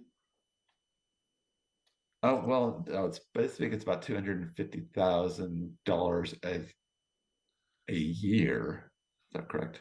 About $300,000 a year is took for this disposal. And of course we have labor costs, but so basically the 5-year would make that 1.5 million overall. So over the grant money helps defray those costs. Right. Right, we'd use the grant instead of tipping fees as long as the grant would last. Correct. But we're also charging folks to bring material in, aren't we? Well, for the citizens and residents of our county, it is free. Yeah, No for the Hazo chemicals, right? But what about Correct. those construction materials? That doesn't really fall for this. This is just related to Hazo House is what this contract is specifically, is just for hauling those chemicals away. And as I mentioned, for the citizens, it's free. For small businesses that are exempt, they paid the cost to reimburse us for the costs that are incurred for their waste. Has this been going on for years? Oh, absolutely. Ever since Hazo House opened, we have to have a contractor. I mean, we collect it. Somebody's got to be able to take it away and dispose of it. So is it incrementally increasing, Jeff, as far as you're talking about 100 tons? Is that what you said? 100 tons, yeah. Of, so what, last year it was 96 tons or whatever? I mean, and the year before that it was 92, or what's the deal? I don't have the exact numbers, but we have seen increases in the use of the facility since it first opened. One good thing that has helped, where we are paying less to get rid of that, is we have hooked up with Paint Care for the disposal of latex and oil-based paint. We used to have to dispose of all of that, but when that extended producer responsibility law was passed a number of years ago and the Paint Care program was enacted, we now contract with Paint Care. So that material, the oil-based and latex paints, are now taken at basically no cost to us. I mean, there's a little bit of our labor in just boxing it up, but we no longer pay to get rid of that material. So we've actually seen some reductions in our waste hauled costs, but as you mentioned, over time, as our population continues to grow and the business community continues to grow, as we continue to get more material. So we need to be able to responsibly manage that waste. Are we providing enough of a service to the public to make sure that we don't, and encouragement, I guess, and no cost to the public, to make sure that the public isn't dumping toxic material, into the groundwater or sewer systems, or I'm trying to figure out if we're covering it well enough to make sure we're protecting our environment, I guess. Well, our education and outreach folks in public works, I mean, it's an ongoing, and it will always be an ongoing educational piece. It is something that we do put effort into, and getting folks to do the right thing with those chemicals, so they're not disposing of some of them are poisonous items or toxic items into their garbage. So that's an ongoing piece. We have an online resource, or where do I take my where you can put in so that people can find out what the correct thing to do is, as well as in our social media, those are regular topics that we put out there. Is what do I do with my fluorescent lamps or my whatever that might be. Okay. No, I'm good. Thank you. Questions? I think Commissioner Edwards covered everything for me. I have a question if I, but of course you would. Let me just ask one question, then I'll pass it to you. And my question is, who had this contract before, and like, when does that one expire? Currently, it's a company called ACT Enviro, and it'll expire near the end of this year. Basically, it was on a similar piece where we could renew annually. We're deciding to go forth with an RFP to look for improved and updated pricing. I think there's to be some opportunities here to hopefully reduce some of our costs compared to what we're currently paying. So. My question was, how many potential bidders do you think might be out there? Probably two to three. I mean, it's being realistic is probably what we'll see. I mean, I'd be really surprised if we got four, but I'm gonna guess we'll probably get three. Not a lot of companies out there that do this type of work. It is very much a specialty because of all the training and and they're managing hazardous waste. So it's it's fairly limited, but there are several large nationwide companies that are definitely interested. Excellent, thank you. Thank you. I guess just one more question, right? When we did our whole solid waste contract, I thought maybe this was an item that was included in that, but I guess it wasn't. No, it's separate. It's correct. Okay. Thank you. Two different waste streams. Okay, thank you. Next is 7D, Fry Cove Park Aquatic Lands Lease Renewal. This item is to renew the county's lease with the state of Washington for Fry Cove. Apparently, we had a 50-year lease for Fry Cove that ended in August. This would be a new 12-year lease. The county would do maintenance, but otherwise there would be no lease costs for Fry Cove. And this is a park that allows our citizens access to the tidelands of Elk Inlet. So it's a piece of property that we've been taking care of for quite some time. Thank you, Robin. I appreciate that. So when the county acquired Fry Cove Park in '73, it, in conjunction with that acquisition, entered into a 50-year lease with Department of Natural Resources for the tidelands adjacent to the park. Those tidelands offer flexibility to park users as to how the activities that they participate in at the park. So there's shellfish harvesting during the month of May. There's swimming, educational activities that they can learn, the flora and fauna out there. So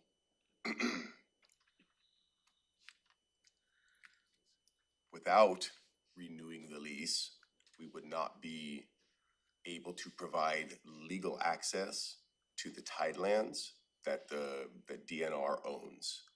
We would not be able to offer that service, which would be different than what we've done in the past.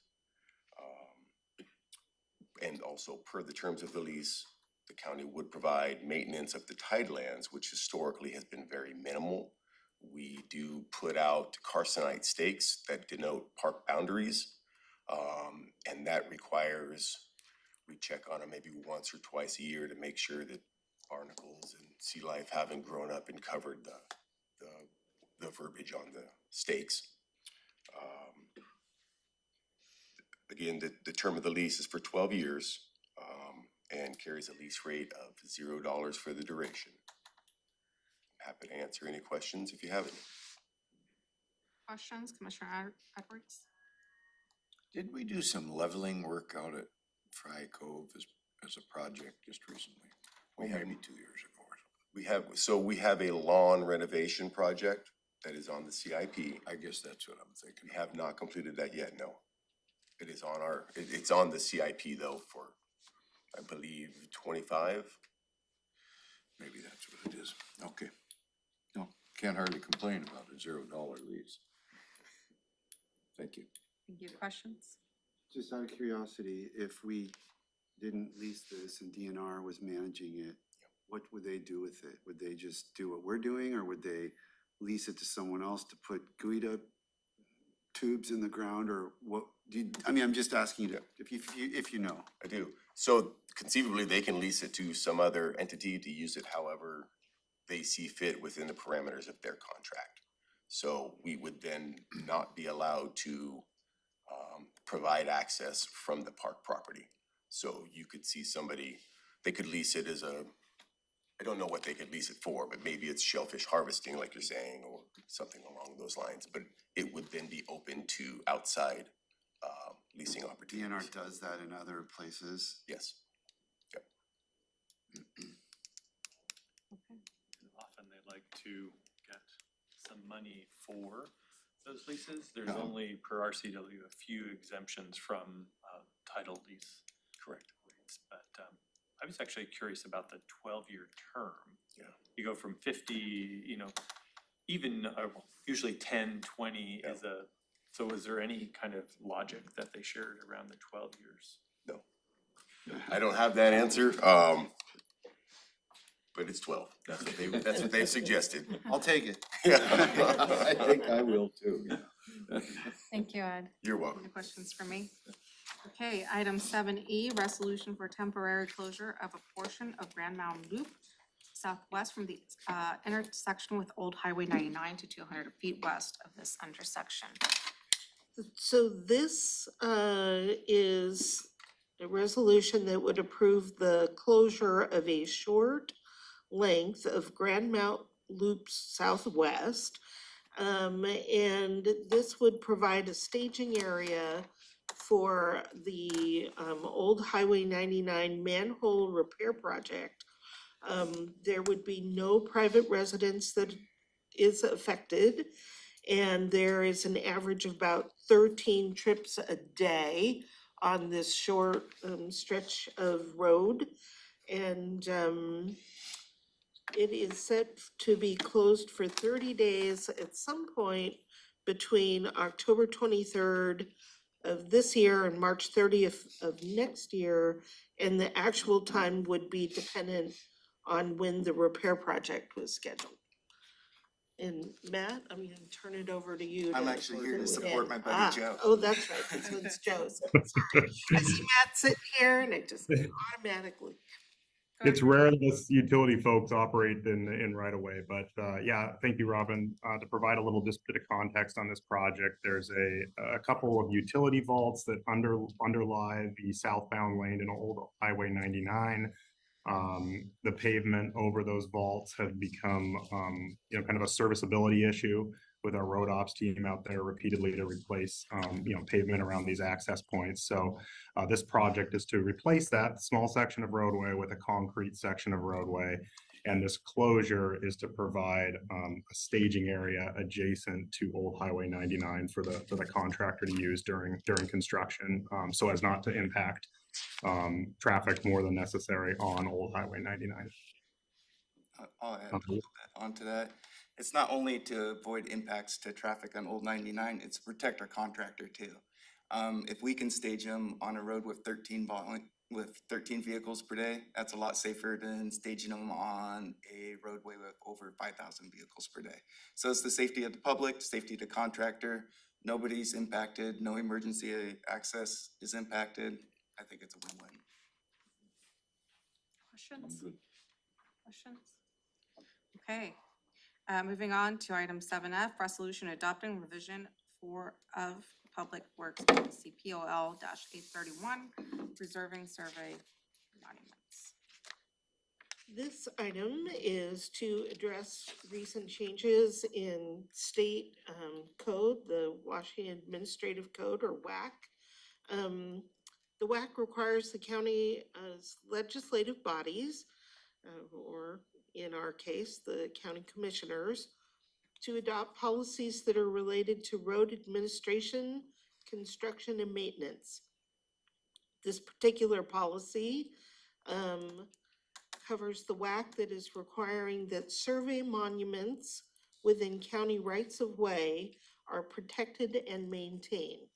So this is a policy within Public Works that would establish training and other requirements to protect these survey monuments. Matt, what is a survey monument? That's funny, because I anticipated that question. A survey monument is often, if you look in the middle of the road, somewhere near the center line, you'll see a little, it's not a valve, but you'll see a little brass circle. And what that is that's a survey control point. And so that's the basis of all the land surveys that are recorded in the county.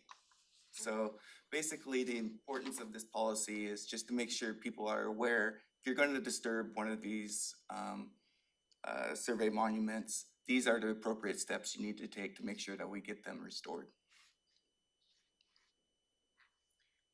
I'm trying to picture what they look like, and I just. Tell you what, next week I'll bring a picture for you. Questions, Commissioner Munster? Yeah. Yeah, little markers, right? Yeah, they're hard to see unless you're really looking for them.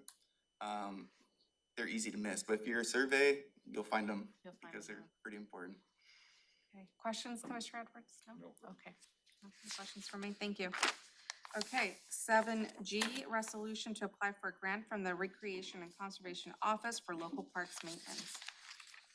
This is a request for approval to apply for a grant. And this grant would be used for park and trail maintenance. If we are successfully awarded a grant, there are two major plans for use of the money. One is to replace tables and benches at Kennydale, Burfoot, and Fry Cove Parks.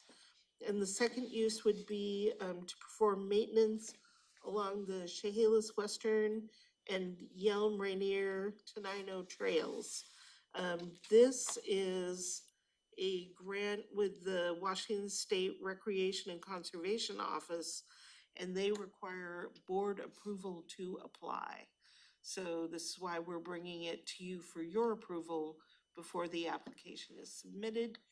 We have Shannon here is on the screen, and it's with us to talk about this grant.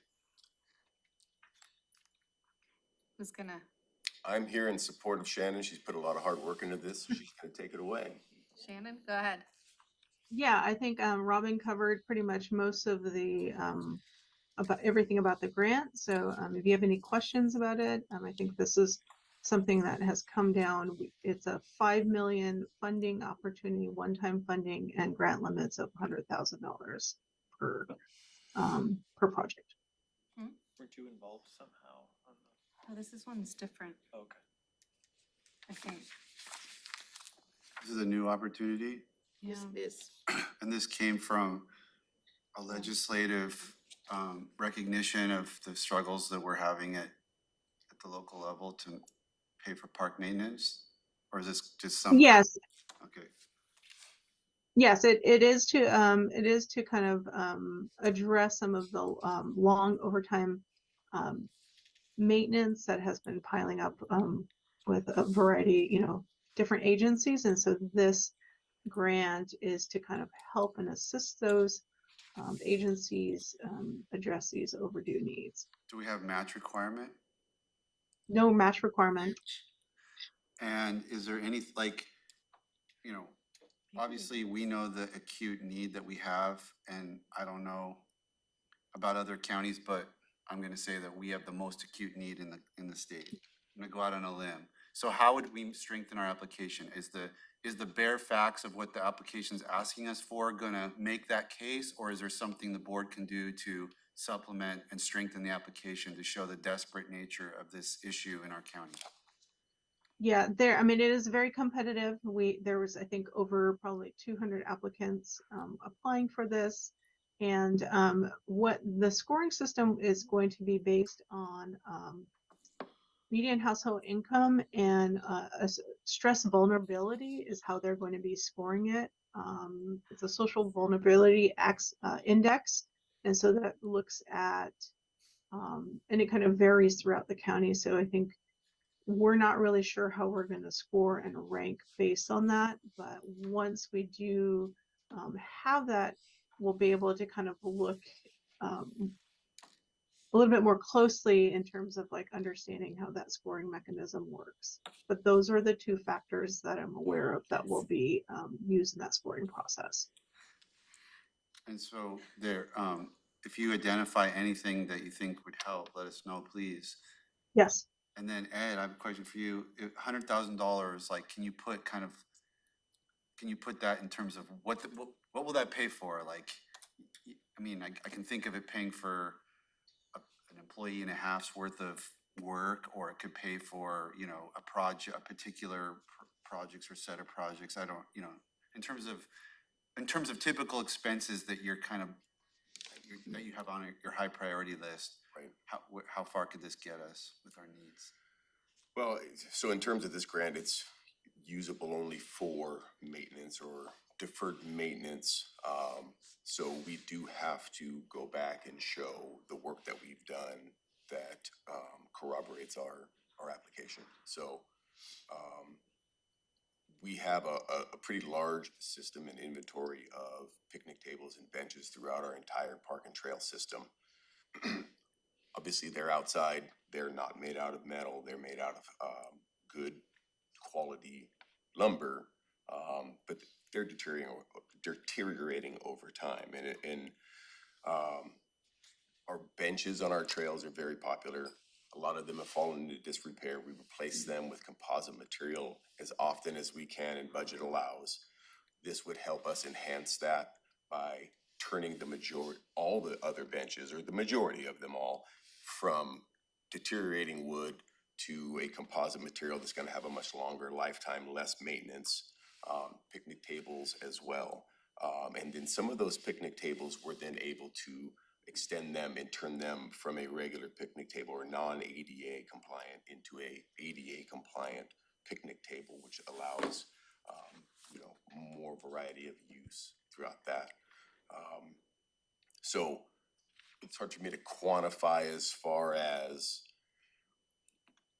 staff or staff hours, but it's a significant boost for us because we have so much deferred maintenance over time that we're able to really pull in a lot of stuff and try kind of make our application much more attractive. So we feel that we would have a very good shot, but it would definitely help us in the maintenance aspect of it. Is there a number that you have at your fingertips, the Thurston County budgets for M&O in our parks? Not at my fingertips, no. I can get that for you if you'd like that. Curious, yeah, like, would this be a 2% increase or a? Absolutely. Or whatever, you know, in terms of what we spent, what we have to spend on the types of things that the grant's eligible for. Right, okay, yeah, I'll get that to you.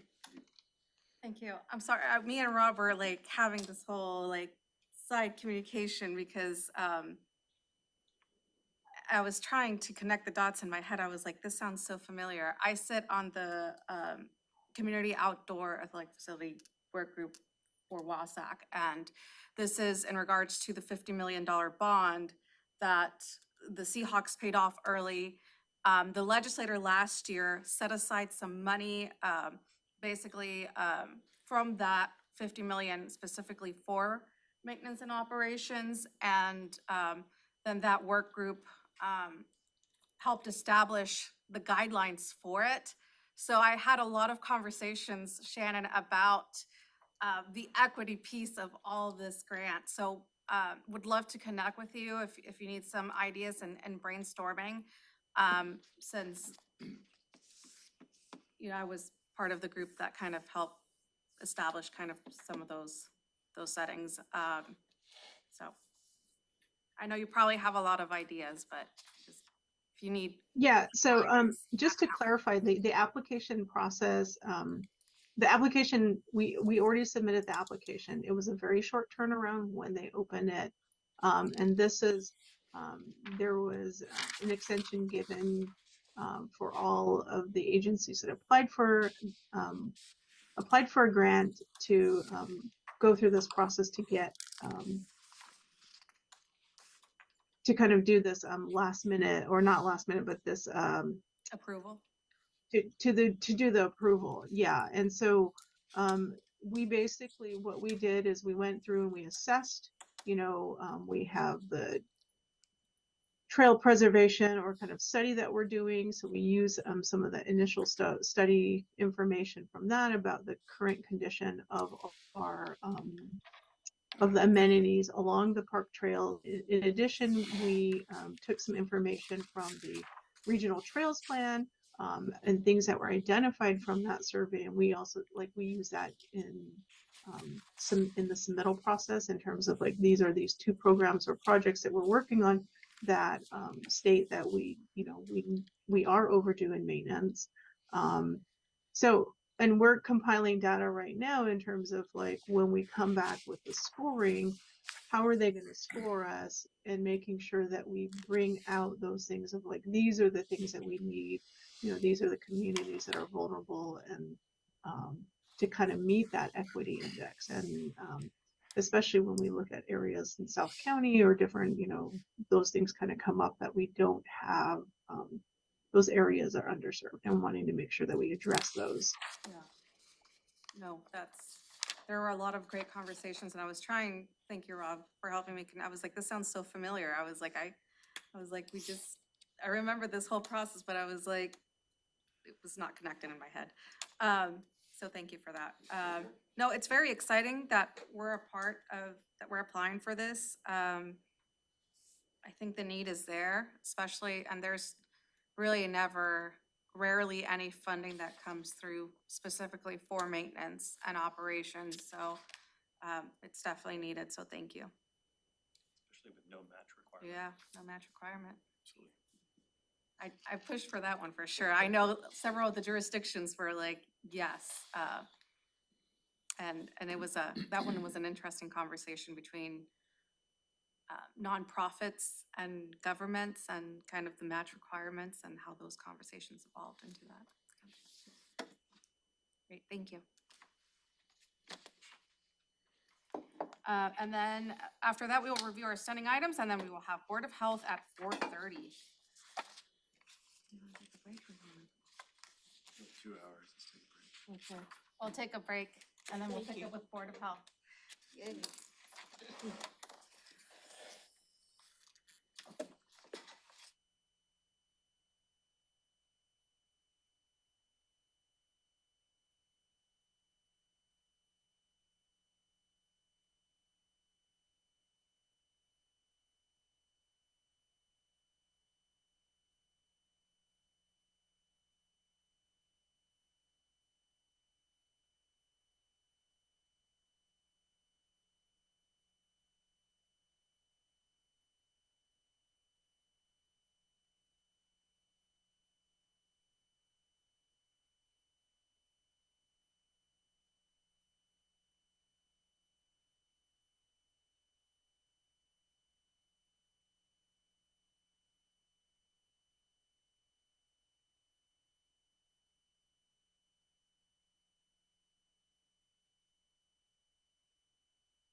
Okay, we're back in session for the Board of County Commissioners agenda setting. 11:28 a.m. We're picking up with item 3, which is our review of the draft Board of Health agenda for next week's October 10th meeting. That meeting will be called to order at 4:30. We will approve agenda, have opportunity for the public to address the Board of Health, and then we'll have a proclamation related to National Children's Health Month. And Jamie, our clerk of the board, do we have?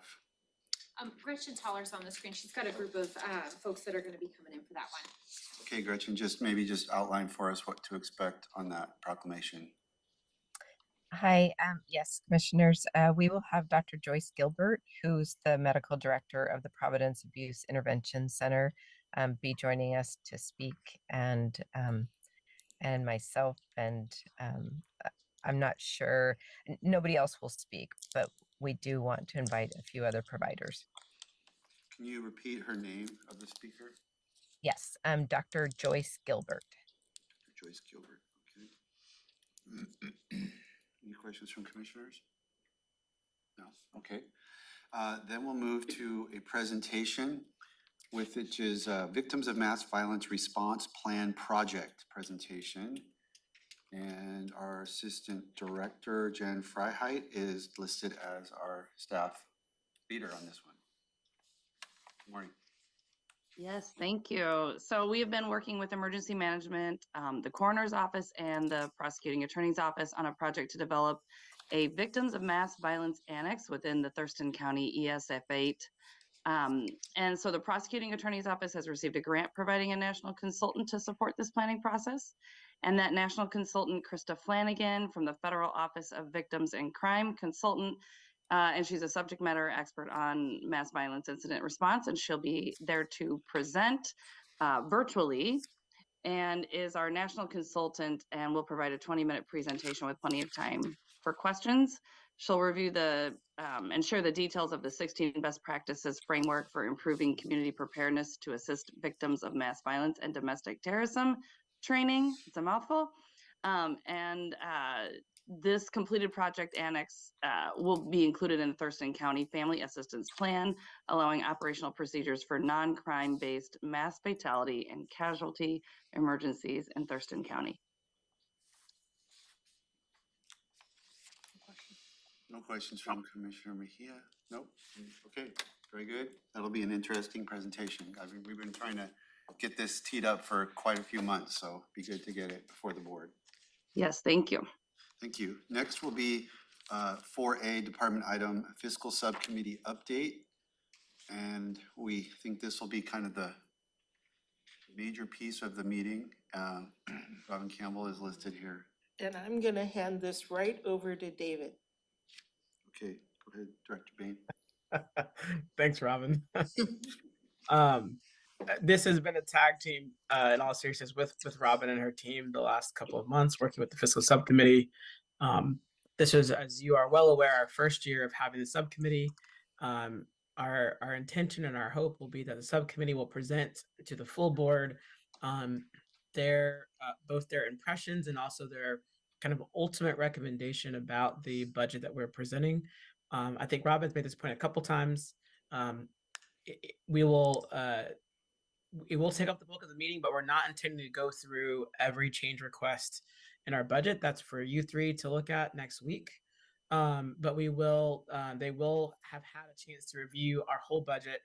They've asked questions of me and my team, and I'm looking forward to sort of hearing what they want to sort of recommend to you all going forward. But we've got one more subcommittee meeting tomorrow morning where we will kind of walk through maybe a flow of how things will work with that group. But again, my intention will be that you'll get a sense from that group of, where they see kind of priority areas, where they see things that they want to highlight before the board versus individual change requests being pulled out, if that makes sense. And Robin, please interject if you feel like I'm speaking out of turn here. No, I think you're doing great, David.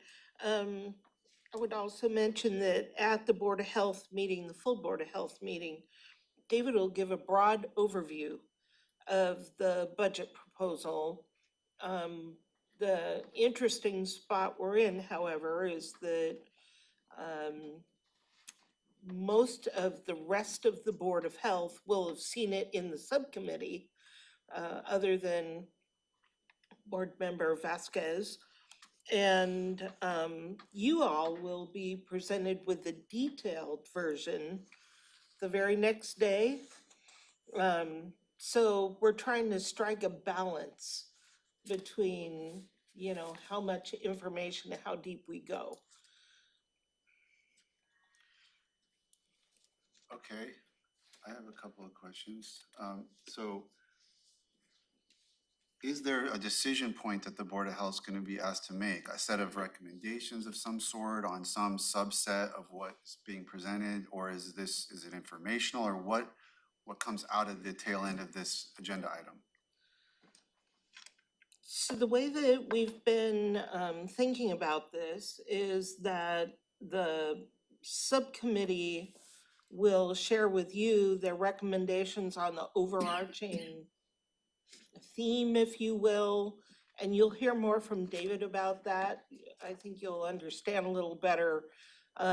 There's a basic underlying theme to this particular budget, and it covers certain areas, but in very broad strokes. And again, we've not gone line by line. We have not had time with this subcommittee to go line by line, item by item. We're trying to keep things at a higher level. So what I would see coming out of the Board of Health is a recommendation to the county commissioners more along the lines of, this is a good direction to go and major gaps are being addressed, rather than fund this particular FTE, if you will. Okay, and then the subcommittee included Vice Chair Williams, correct? And I'm looking at the clerk. Has she submitted a resignation? She has not. I spoke with her by phone yesterday because I hadn't got responses to my emails from her yet. She is planning on attending this meeting on the 10th, and I believe after that she's going to put in her formal resignation. She hasn't yet moved. Okay, very because she good. did indicate she was still in state, because I did talk to her about trying to get the phone back, the county issued phone after she does put in her resignation. So she should be there via Zoom this next meeting we have. Okay, well, that solves that problem. Any other questions from board? Yeah, Commissioner Lewis. As this comes forward, will any dollar amounts that are proposed or recommended, will they be broken up into, you know, treatment sales tax, I don't know, park fund, homeless fund, other dedicated funds, general fund? Will those be in individual categories? You will definitely have that as a Board of County Commissioners when you review the details of the public health budget. At a higher level, we did go over funding structures and different funds with the subcommittee, but again, there was not, we had all of 3 or 4 hours split up over many weeks of meetings. We did not have time with the subcommittee to really get into details. Well, you'll probably know the answer to that as we go along, right? Oh, yeah. Okay. If you have questions about how did we fund this or that, we absolutely will be able to answer Yeah, that. kind of foundational public funding and Yep. maybe Yep. switching some FTE positions to that, some of the things we talked about the Yep. other day. Yep, and again, as a Board of County Commissioners, you will have an opportunity to get into the weeds as you always do. Board of Health, it's a little higher level. Okay, thank you. Okay, very good. Then we'll go to item 5A, which is alternate health officer appointment. And this is something we've been talking about for a number of months. Director Bain, where we stand with this one? I actually got back an agreement from the states, so this might actually happen this time, Commissioner, which is exciting. I owe Jamie an updated draft resolution for this, which I'll get to you, Jamie. But yeah, I'm anticipating that we will actually get to move to approve the resolution next week. Okay, and with that, health officers report. anything, the questions? Okay, very good.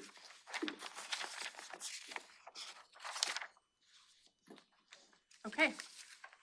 I'll just point out that we are working through, we won't have a November meeting, but we're working through the processes for the recruitment of the new Board of Health members. We do anticipate, we have appointed a subcommittee. We anticipate having that subcommittee vet applicants in November and the final applicants to interview in the December meeting on advice of council to the whole Board of Health. We'll have short interviews at the end of the December meeting and make selection hopefully at the end of that meeting. So that's where that stands. Council did kind of sign off on the revised application package, so we should be able to start doing our recruitment this week or by the end of the week. Okay. Perfect.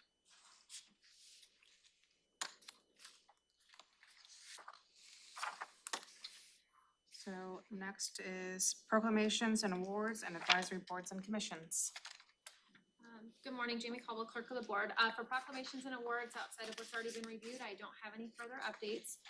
For boards and commissions, I included the standing applications for the Racial Equity Council and the Timberland Regional Library Board of Trustees. There was one additional application for the Racial Equity Council from Tanzania's and Zinzali Marshall that you have in your packet as well for this week. I did receive a reappointment application for the Agricultural Advisory Committee from Mr. Hanna. Let's see, so outside of those, I did include the Fair Board applications as requested last week for the members just recently appointed. I reached out to the Fair Board president that originally provided me with the appointment recommendations and staff contact from the Fair Board as well. The only additional feedback I received was that they'd recommend Lindsay Lyons as the ex officio seat member because she was unable to attend the meeting that they interviewed the other applicants at. Rebecca Faust wasn't recommended at all because she didn't respond to their invitation and didn't attend the meeting either. I know that Commissioner Mentzer's aide spent several attempts trying to reach out to her as well and never received a response. Okay. Chair. Go ahead. So I'm going to make a motion to have Mary Beth Harrington's application put on today's agenda. And the reason for that is that this came up in I think August, and we kind of waited because we wanted to see if anyone else had applied. But this is due at the end of December, and in speaking with the director of the library, she reminded me that we start this and it has to go through 4 other counties' boards, and this applicant is slated to become the chair next year and is by the count of the Thurston, by the count of the director, doing an excellent job. We made a good decision when we did this appointment. So I would like to get this approved from our board so that it can get off to Lewis and Grays Harbor and get all with budget season. It's going to be difficult to get on all those councils' agendas, and it needs to get done by the end of the year. I actually, I'm not in support of that. So if the board decides to move that, then I'm not ready yet. I have some concerns, so that I've heard, so I just.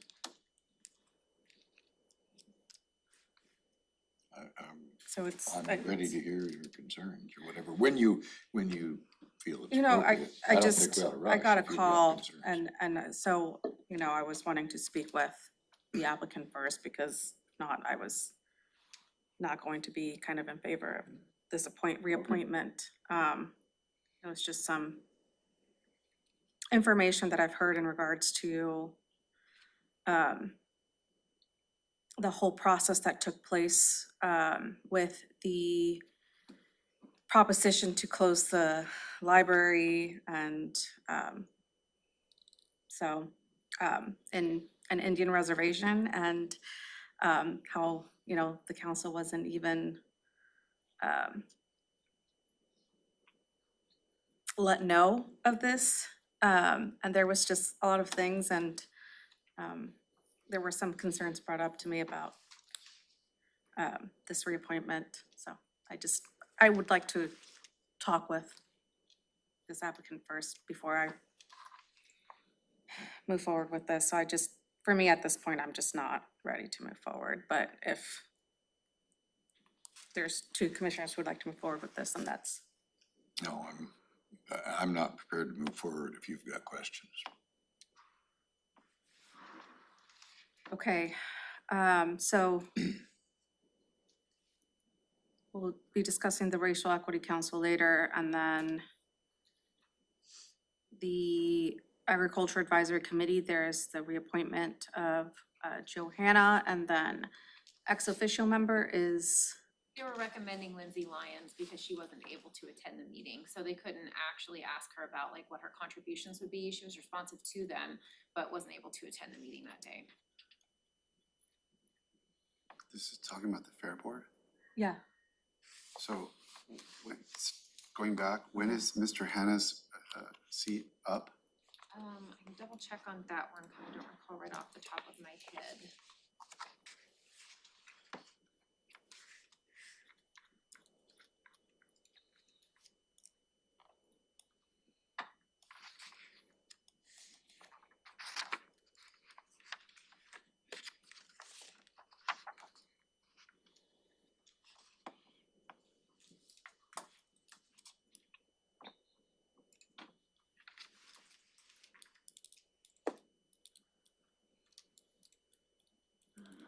She didn't actually provide me with his expiration date.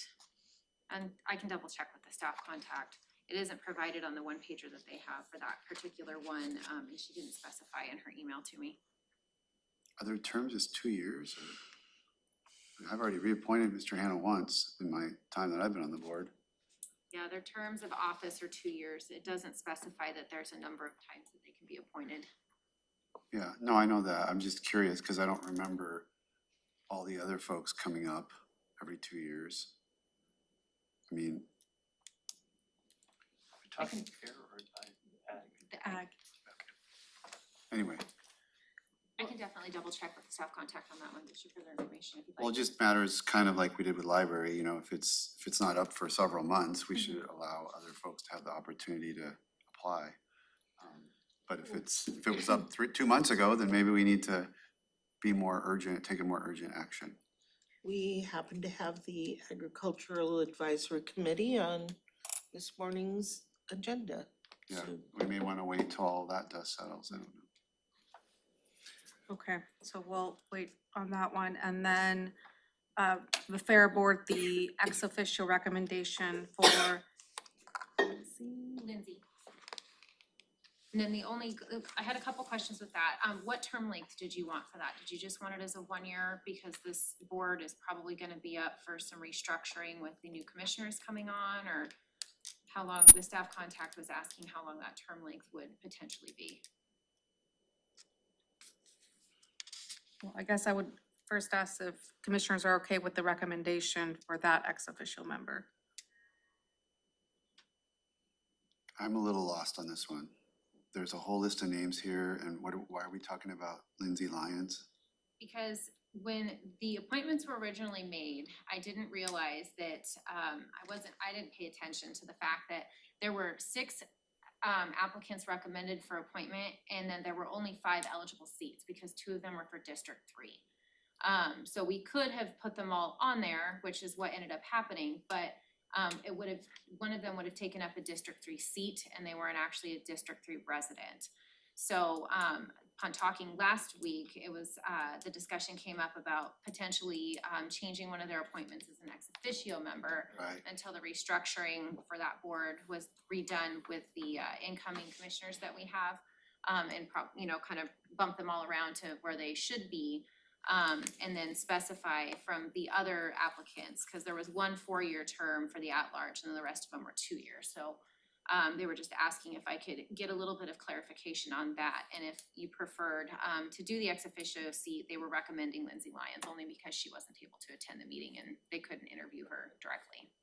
Okay, and so this list of names, we already appointed those folks. Yes. Okay. Yes. All right, now I'm up to speed. Okay. No, it's a lot. Okay. So we're okay with the ex officio, and then is 1 year term is the recommendation? Is that okay? Because it might slip over to full-time later or something, is that it? I think it's just because there's gonna be restructuring, because right now I think it's by district, so that's probably another one that's gonna be Right, so there's currently 19 members of that board, which has partly a configuration based on the current 3 commissioner districts. The proposal is working its way through. That would ultimately create 10 of those 19 positions to be, so 2 per commissioner district, and then reconfiguring the at-large as another position, so for ex officio at-large. And then was there a preference for the previously appointed ones, for the at-large positions, which person you wanted in the 4-year term and which you wanted in the 2 years? They didn't provide any further information to me about a recommendation outside of the ex officio recommendation for Lindsay. So it's kind of your pick on which one you'd like to have for 4 years, and the other ones could then be 2-year appointments. Okay. Questions? Okay. Moving on to PIO check-in. Good morning, Commissioners. Megan Porter, Public Information Supervisor. Anna will be posting our fall photo contest on social media today. The winner of the contest will be featured as our Facebook image, or if it fits, it could potentially also be our website image for the fall season. We usually get really good turnout on those contests. People like to submit their art. And then I'm working with Capital City Press to get an informational mailer out about Proposition 1, the public safety tax, and that should drop on October 18th. I've also created an informational website for the proposition. The link has been sent to your assistants and to the administrative staff in our office, so if anybody calls with questions, they can refer them to that website. Any questions, that's what I have. Questions, Commissioner Edwards? Questions, Commissioner Munster? Okay. Briefing public hearing decisions pending. This is the Planning Commission resolution follow-up. And we had conversations about this last week. And we gave some new direction based on the public hearing, and Jeremy, pass it to you. Good morning, Commissioners. Jeremy Davis with Community Planning and Economic Development. So the memorandum that was distributed to you does include the ordinance with the several changes the board had requested at the September 26th agenda setting meeting. This includes expanding the Planning Commission to 10 members, apportioning the Planning Commissioners as 2 members per County Commissioner District with 1 appointee per district that may be at large. And then changing the term staggering, at least I remember this consensus from that meeting, to change the term staggering to be consistent with Planning Commissioner Pessinger's public comment, so we went ahead and did that. And then we made sure to maintain the Planning Commission term at 4 years, and we were sunsetting the Planning Commission at the end of this year and resetting the term with the staggering, as noted in Mr. Pessinger's comment. I've also had tasked our administrative staff with going through and looking at the current addresses for our current sitting planning commissioners. And so the list of commissioners that were included in that memorandum are the ones that you as a board have appointed to the planning commissioner, and they're shown to be within what your districts are on that list. And then the in-district or at-large, that determination was made using the new commissioner districts that will be in effect on January 1st of this next year. So, Commissioner Mejia, Chair Mejia, for your district, you would have a possibility of having Planning Commissioner Derek Day and Helen Wheatley as in-district appointments. As you note, of course, her term ends at the end of October unless you pass the ordinance. And then Commissioner Pessinger would be an at-large appointment. For District 2, Commissioner Edwards, Barry Halverson would be your in-district appointment, and Eric Casino would be considered at-large under the new ordinance in the new commissioner districts. And then Commissioner Menzer, you have Jen Simmons, who would be considered in-district in the new commissioner districts, and then Scott Nilsson and Joel Hanson would both be at-large candidates for Planning Commission. Thank I'd you. be happy to answer any questions or take other direction from you. And how's that gonna break out for the other 2 districts?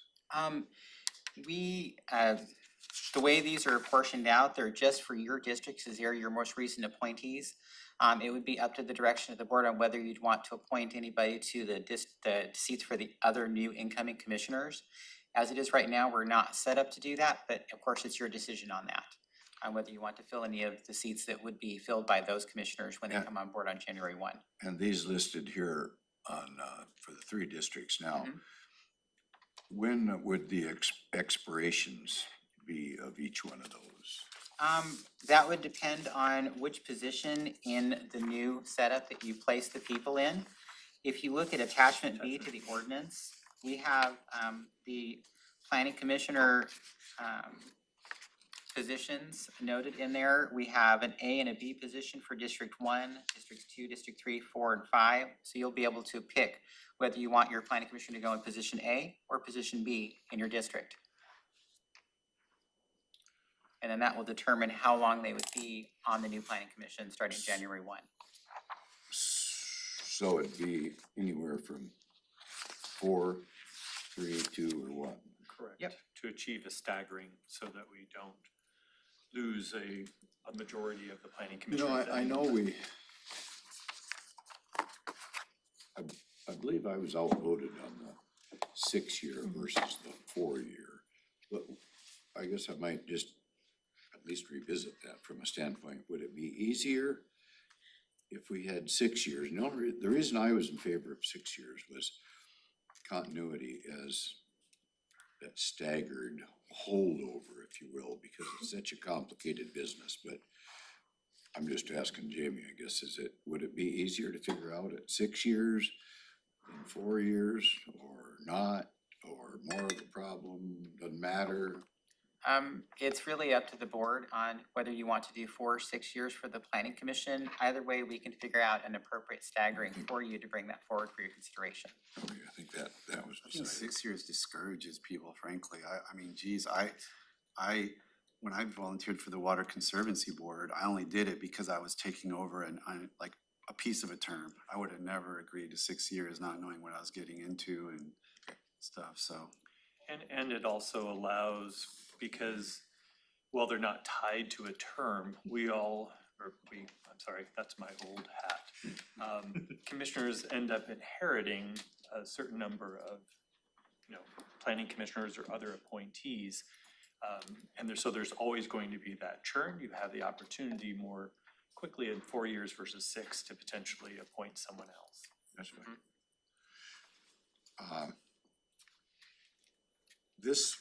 This draft ordinance that you've got in here, that's what it is. Mm-hmm. Is that the new one or the old one? This should be the new one in there. The one, we sent a short revision yesterday for one change. We missed a 9 in Part B of 020 and changed that to 10, but this should be the new one. So. Well, under one of the whereases, it's got commissioners with a tenure of 4 or 6 years. I guess I didn't understand that. 1, 2, 3, 4, 5, 6, 7, 8. Whereas number 8. So. Yes, sir. So if I may, that is the state law enabling legislation that our planning commission is formed under, RCW Chapter 3563. That RCW allows the board to appoint planning commissioners for either a 4 or a 6-year term. Okay, and you're just stating that. Mm-hmm. Okay, then 1, 2, 3, under whereas number 3, in that last increase, the last 2 lines, increase the board to 5 members, which must be elected by districts in accordance with districting plan adopted under. But we're not elected by district yet. I think that elected by district happens at 400,000, I think. What are you looking at, Commissioner? That's the last sentence of the third 1, whereas. 2, 3, yeah. So I guess it's only one sentence. Yeah, we can get clarification as to whether or not that RCW is pertaining to the 400,000 or more, or just the fact that when you are changing the governance, you have to apportion districts. It could just be as simple as the process that enables going to 5 and determining where those district boundaries are. But we'll double check that. Yes, sir. Yeah, I don't really know. I mean, I just know that. It's confusing. I mean, it probably means elected by district, meaning we have to live in our district, but it does kind of suggest what you were saying when you say elected by district. Yeah, I didn't know, sound like maybe we're it said, voted on. maybe it meant selected by districts in accordance. I don't know. Anyway, just the way it is, just doesn't read quite right. We'll double check that and make sure to make the necessary changes for Commissioner Travis. And, Oh, sorry. go ahead, no. Oh, I was saying, well, while we're doing grammar stuff, so in the resolution, in the ordinance, you have the correct spelling of staggered, but in the appendix, Oh, did I get a spelling error on there? I'll get that it's, fixed. it's, yeah, that kind of staggered is a 4-year-old male red deer. Sorry about that. I had to look that up, but to make sure I wasn't wrong, but it's stagger ED. So, and that, it's in a couple of places in attachment B. Fix it. Sorry about that. Now I see it. And I know, I at just saw the, it at the too. heading of the ordinance, adopting amendments to Thurston County Code Chapter 2.04 Planning Commission, and for, it says others, and I think it just means and for other matters related. There's an extra S there. Is there? Okay, I'll get that too.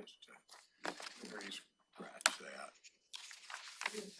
Right in the title of the. Oh, yes. I'll knock off that S. Sorry about that. And then, let's see, 1, 2, 3, 4,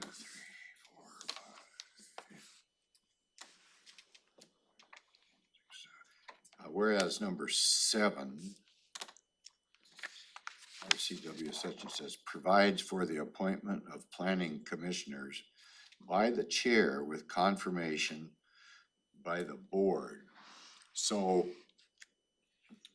is that the way the statute reads and that's what we're locked into? Or are we in a situation where we're gonna nominate by district and approve by the board?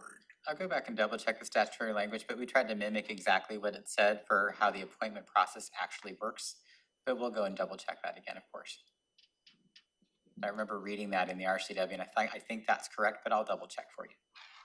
But I thought we were gonna do, I thought we'd agreed that we're gonna nominate, the commissioners themselves are gonna Yes. pick 2. And that's exactly how our code actually reads on it, that the commissioners will nominate their members for their district, and of course, the whole board votes on it. Yeah, but here it says, appointment, by the chair. I'm just, Well, 2 whereases down, it says nominated by each commissioner, and that appointment, I guess, is just the formality of. yeah, I just thought it was conflicting. Yeah, I know. I'd rather have it not in there if it's not But if it needs, required yeah. because it's confusing. Okay. But if it's required, then obviously you've got the next one that says that it's nominated by each commissioner.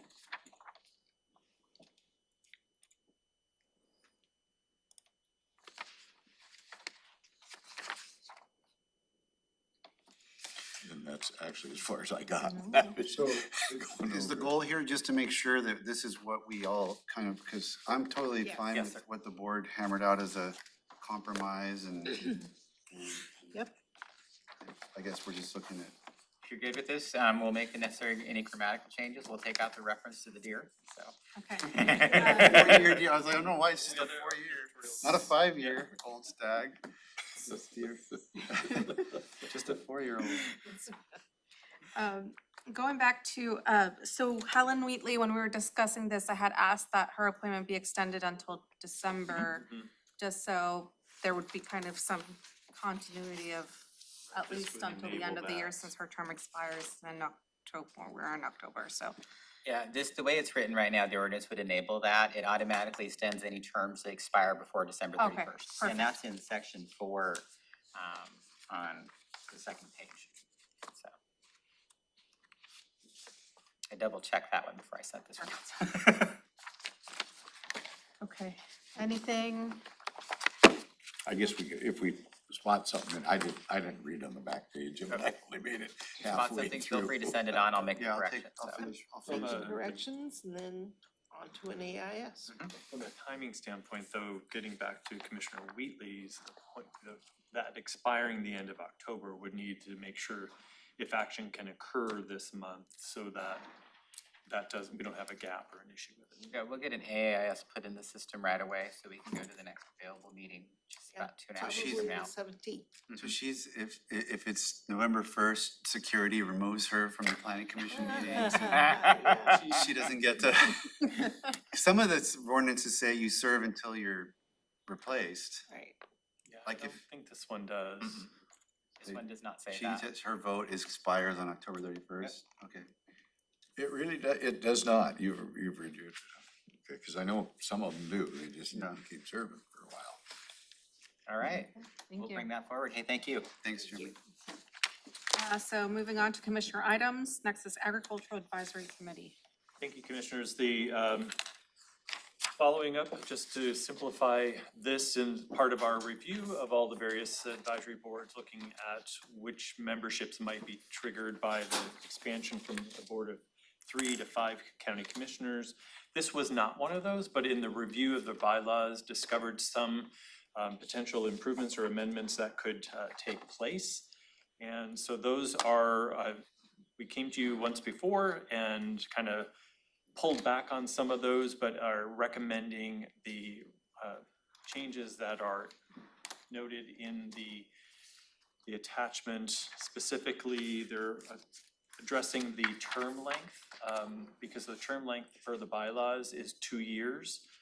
Recommending going to 4 years, just so that you can eliminate some of that churn, and that, as we all have talked about many times, just sort of that experience moving forward. The other recommended change is related to the election of officers, which currently in the bylaws indicates a secret ballot. But it's probably not a general best practice to do ballots that are secret, especially for a public organization. And it also, they have in their bylaws the authority to approve their own bylaws without consensus or ultimate approval by the Board of County Commissioners, which generally also is not a best practice, because then on some level, the Board of County Commissioners loses some amount of authority over the entity itself. The other one that I would recommend a change is related to the reference to the OPMA, or following it or not. And while they may not be subject to the Open Public Meetings Act, given that they are an advisory board in the strict sense, I think it's always the best practice to actually function as you are subject to the OPMA, so thus allowing, public involvement, engagement in that. Are you saying that they're not? I Their thought, bylaws say they are not. But I think we changed that a couple of years ago. doesn't our handbook say that they have to? So this is getting that, Lining those up. lining those Just to up. make the point, we're not changing anything here. We're No, just we're basically making it updating the consistent. bylaws. Updating the bylaws to be consistent with the county handbook. Let's see, the other one that is a potential change would be the establishment of quorum. Currently, this is on page, would be the fourth page.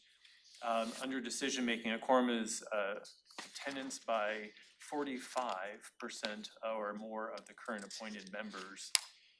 Recommended to change that to 50%, as most bodies, you establish a quorum based on 50% or more of those members. The other question, though, that I would have for the board is relative to those appointed. As to quorum established by those appointed or in attendance, that can often change. So in other words, if it's only in attendance, so I would recommend that it be appointed and not in attendance, because if you have a group of 9 and you only have 3 people attending that are appointed and then 2 established, that would be your. So I just want to make sure that we can clarify. Right now, it says just in attendance. So In members, period. 45% of more of currently appointed members, so I would actually remove the attendance portion of it, but increase it to 50%. This appears Sorry. to add. I know, that was, my recommendation was, since my last run through of this, would to remove those 2 words. And I But think you're saying that right now, can you show me the page on that? currently it's at 45% of currently appointed members establishes quorum. My recommendation solely is to move it to 50%. Where's the attendance? You said That's at attendance. it was a suggested edit at the end of that phrase, but I would recommend we remove that. Which is it under It's article? under decision-making, which is Article 4, conduct of meeting. Okay. Doesn't that, well, I mean, I would propose you're advocating removing it, but I don't know where my seatmates are, and I just want to say that putting it in attendance, doesn't that eviscerate the whole notion of a quorum? Quorum, correct, and that It's was. nonsensical. Yes. Okay.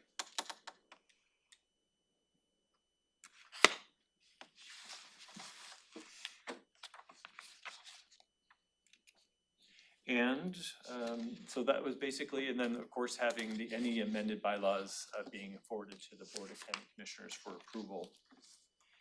And as a follow-up, to let you know that Mr. Hanna's term does expire on just October 31st, so the end of this month currently, and he has served 2 terms and is requesting appointment to a 3rd term. Of course, that is under the construct of 2 years. So if you have 2 terms of 2 years, then it would be 4 years total. And if the board moves towards changing the term length, it wouldn't be out of alignment with the second 4-year term. So he was not on the board when I joined the Board of County Commissioners? So he's been on the Ag Board now for a total of 4 years. I thought he was on there for longer. Me too. Time goes by Not so much fast. that. That's the feedback she provided me, that he is on his 2nd term requesting reappointment for a 3rd term. Did the terms change? Did we update them when we did the? So the term lengths could have changed per the bylaws because the board did not approve any bylaw changes. So they could have amended at some point in time term lengths, but I don't have that historical information. I don't remember. I did reappoint, the board reappointed Mr. Hanna once, but I certainly don't remember it twice. That would have had to have happened if he's only been on there 4 years, because I'm in my 5th year. But maybe I'm just not remembering. Okay, thank you. I'm trying to think.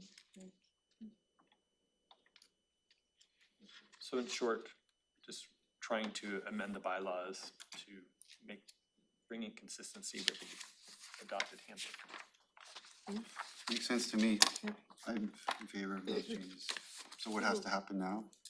So we'll bring this forward on MAIS as well. If we're in agreement, are we in agreement? Yeah, I'm good. Okay. All right.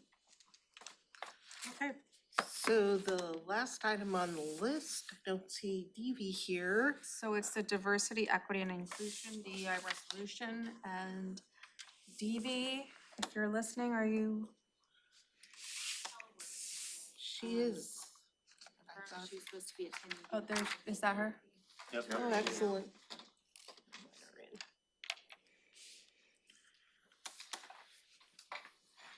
There she is.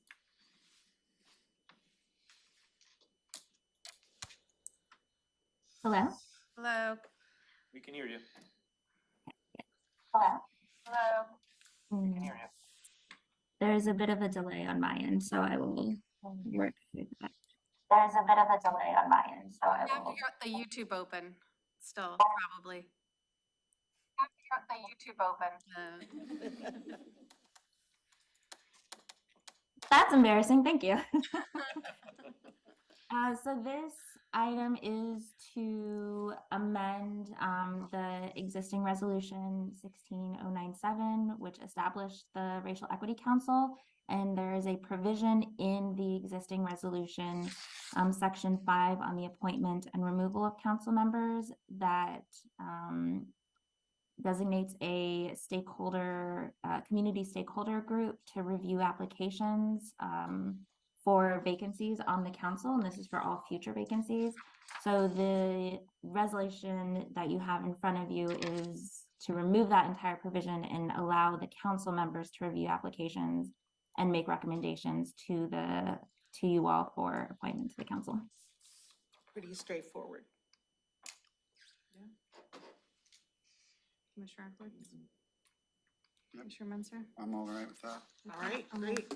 So this is on for next week for approval. Okay, great. Excellent. Thank you, Dee. Thank you. Thank you. Okay, we have 2 minutes, commissioners. For a commissioner item, For a commissioner item. can I ask a question? Yes. I brought up the issue a couple weeks ago about the roads agreement with the Chehalis tribe and where that stood, and I haven't heard anything back about where that stands. So we, let me pull up if I can. So we did get a proposed timeline or schedule for that. We have, of the steps that kind of remain to be executed, so we are in the process of finalizing the drafted agreement this month. What that does is then we need to advertise a notice of public hearing and establish those or create the draft agreement in RCW exhibits as part of that hearing. So hopefully issuing an AIS to request a public hearing in November timeframe. Requesting in November for a December hearing. The issue there is just making sure that we work with the appropriate dates given the current scheduled recess and what availability we have for meetings in December. That would then lead to the Chehalis tribe executing the agreement, most likely in the January timeframe, and the board finalizing execution of the agreement in February. And has this timeline been communicated to the tribe? It has not yet, no. We need to amend it because it currently references a couple days before, for a potential hearing and a couple days before Christmas, which is not going to be the final date. So I'm working with Public Works to revise the time frame on that. Yeah, what caught me off guard was it was like radio silence. They did not know what was going on. They understood the ball to be in our court and had been given a different timeline. So I'm okay with everything you just said, but I want immediate communication that we're finalizing a revised timeline, just so they're not worried, thinking that we dropped the ball or we're not prioritizing this or living up to what we committed to. Yep. No, I'm in agreement with you. I think when we had our last meeting, we were like, oh yeah, this is moving forward for, I think a different timeline was communicated, and I was still under that timeline too. And so I think the communication, I agree with Commissioner Menzer on this, to be communicated with them and making sure we're kind of on the same. I'm wondering, for the AIS for the public hearing for until November, why is it so long? What's the delay, I guess, is my question. Right, so as I understand it, there is a certain amount of work that the survey or right-of-way folks will have to do to create the exhibits that. Our right-of-way folks at our expense? As far as I know, yes. And so those exhibits would need to be created. We could probably request an AIS, just making sure that we set the public hearing date at a time to make sure that we have all the exhibits. We can't make it simple as the road lays or the road as it exists or anything like that. I think there is some need to make sure that we have the appropriate survey description. Must have been a survey done many, many years ago that's probably still on the books, isn't it? Oh. Probably, but I think our mapping, et cetera, has improved. Just want to make sure that all of the meets and bounds and everything else in terms of a description, a legal description of those right-of-ways are accurate going forward, which. But I hear the desire to move forward and try to streamline the timeline as much as possible. So I'll work with Public Works on how to tighten it up. Yeah, I think that would be great. Yeah. By any chance, did you get contacted by folks out of Tenino reference health, restaurant inspections. Well, there's quite a rub going on in Tenino and Bucota, having to do with roughness of in restaurant inspections somehow. I guess so. Maybe Linda was gonna call you, and cause she called me and just, No, she wanted to make sure you were notified. I don't know what happened, so. okay, I will contact her. No, this is the first time I'm hearing about. Anyway, just, I happened to look at the one in Bucota, and there's some kind of a request because they do a steak night outside on a grill, that they have a new sink outside, which causes logistical nightmares like you can't believe. If you go back and look in Joe's place in Bucota, that's been there since the 1890s. That building did burn down, I think, in 1920. And so the building itself is only 100 years old or something like that. But it's had so many sinks added along behind the bar and restaurant, there's hardly any room for anything but sinks anymore. Because this sink can be used for washing your hands, but you can't wash your hands in the same sink that you wash the glasses in. And you gotta have a rinse compartment that's over here, and then there's a separation between these two, and so there's two more sinks over here, and it's all just one walkway. It's kind of crazy in my estimation. And I think they've got new people doing inspections now, maybe that have been not been doing it, and they're pretty rough on making it pretty tough for businesses to stay in. And I don't know what the leeway is, but there's some real unhappy customers down around Tenino and Bucota. So it's Joe's place. Which one was it in Tenino? The other one was Cheryl's Restaurant, Sandstone. Mhm.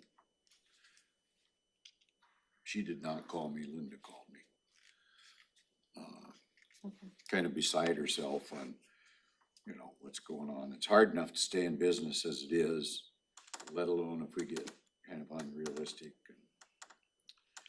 I don't know, I've only looked at the one place, and the one place, if they need a sink because you're gonna open up the door and go out to wash your hands, I mean, why can't it be a squirt thing we had all over the place, for the virus? And there gotta be some other way to do that, because if that's required, then there becomes freezing problems, vandalism problems, all kinds of problems that go with it. Okay, so I'll contact Linda. So you're gonna contact someone? Yeah. And then is this something that the aides are working on? That your aides? Some. This is all brand new as far as I heard. Brand new. Heard about it. So this Okay. is all brand new. Well, we're gonna hold off on this until we I'll get a little contact- more information I'll from you all. contact Linda and, Maybe something's been fixed since I got called. I don't know if I got called on Friday or Saturday or something like that. Anyway. okay, no, thank you for that. Yeah, No, thanks this is the for first, listening. this is the first time I'm hearing about it.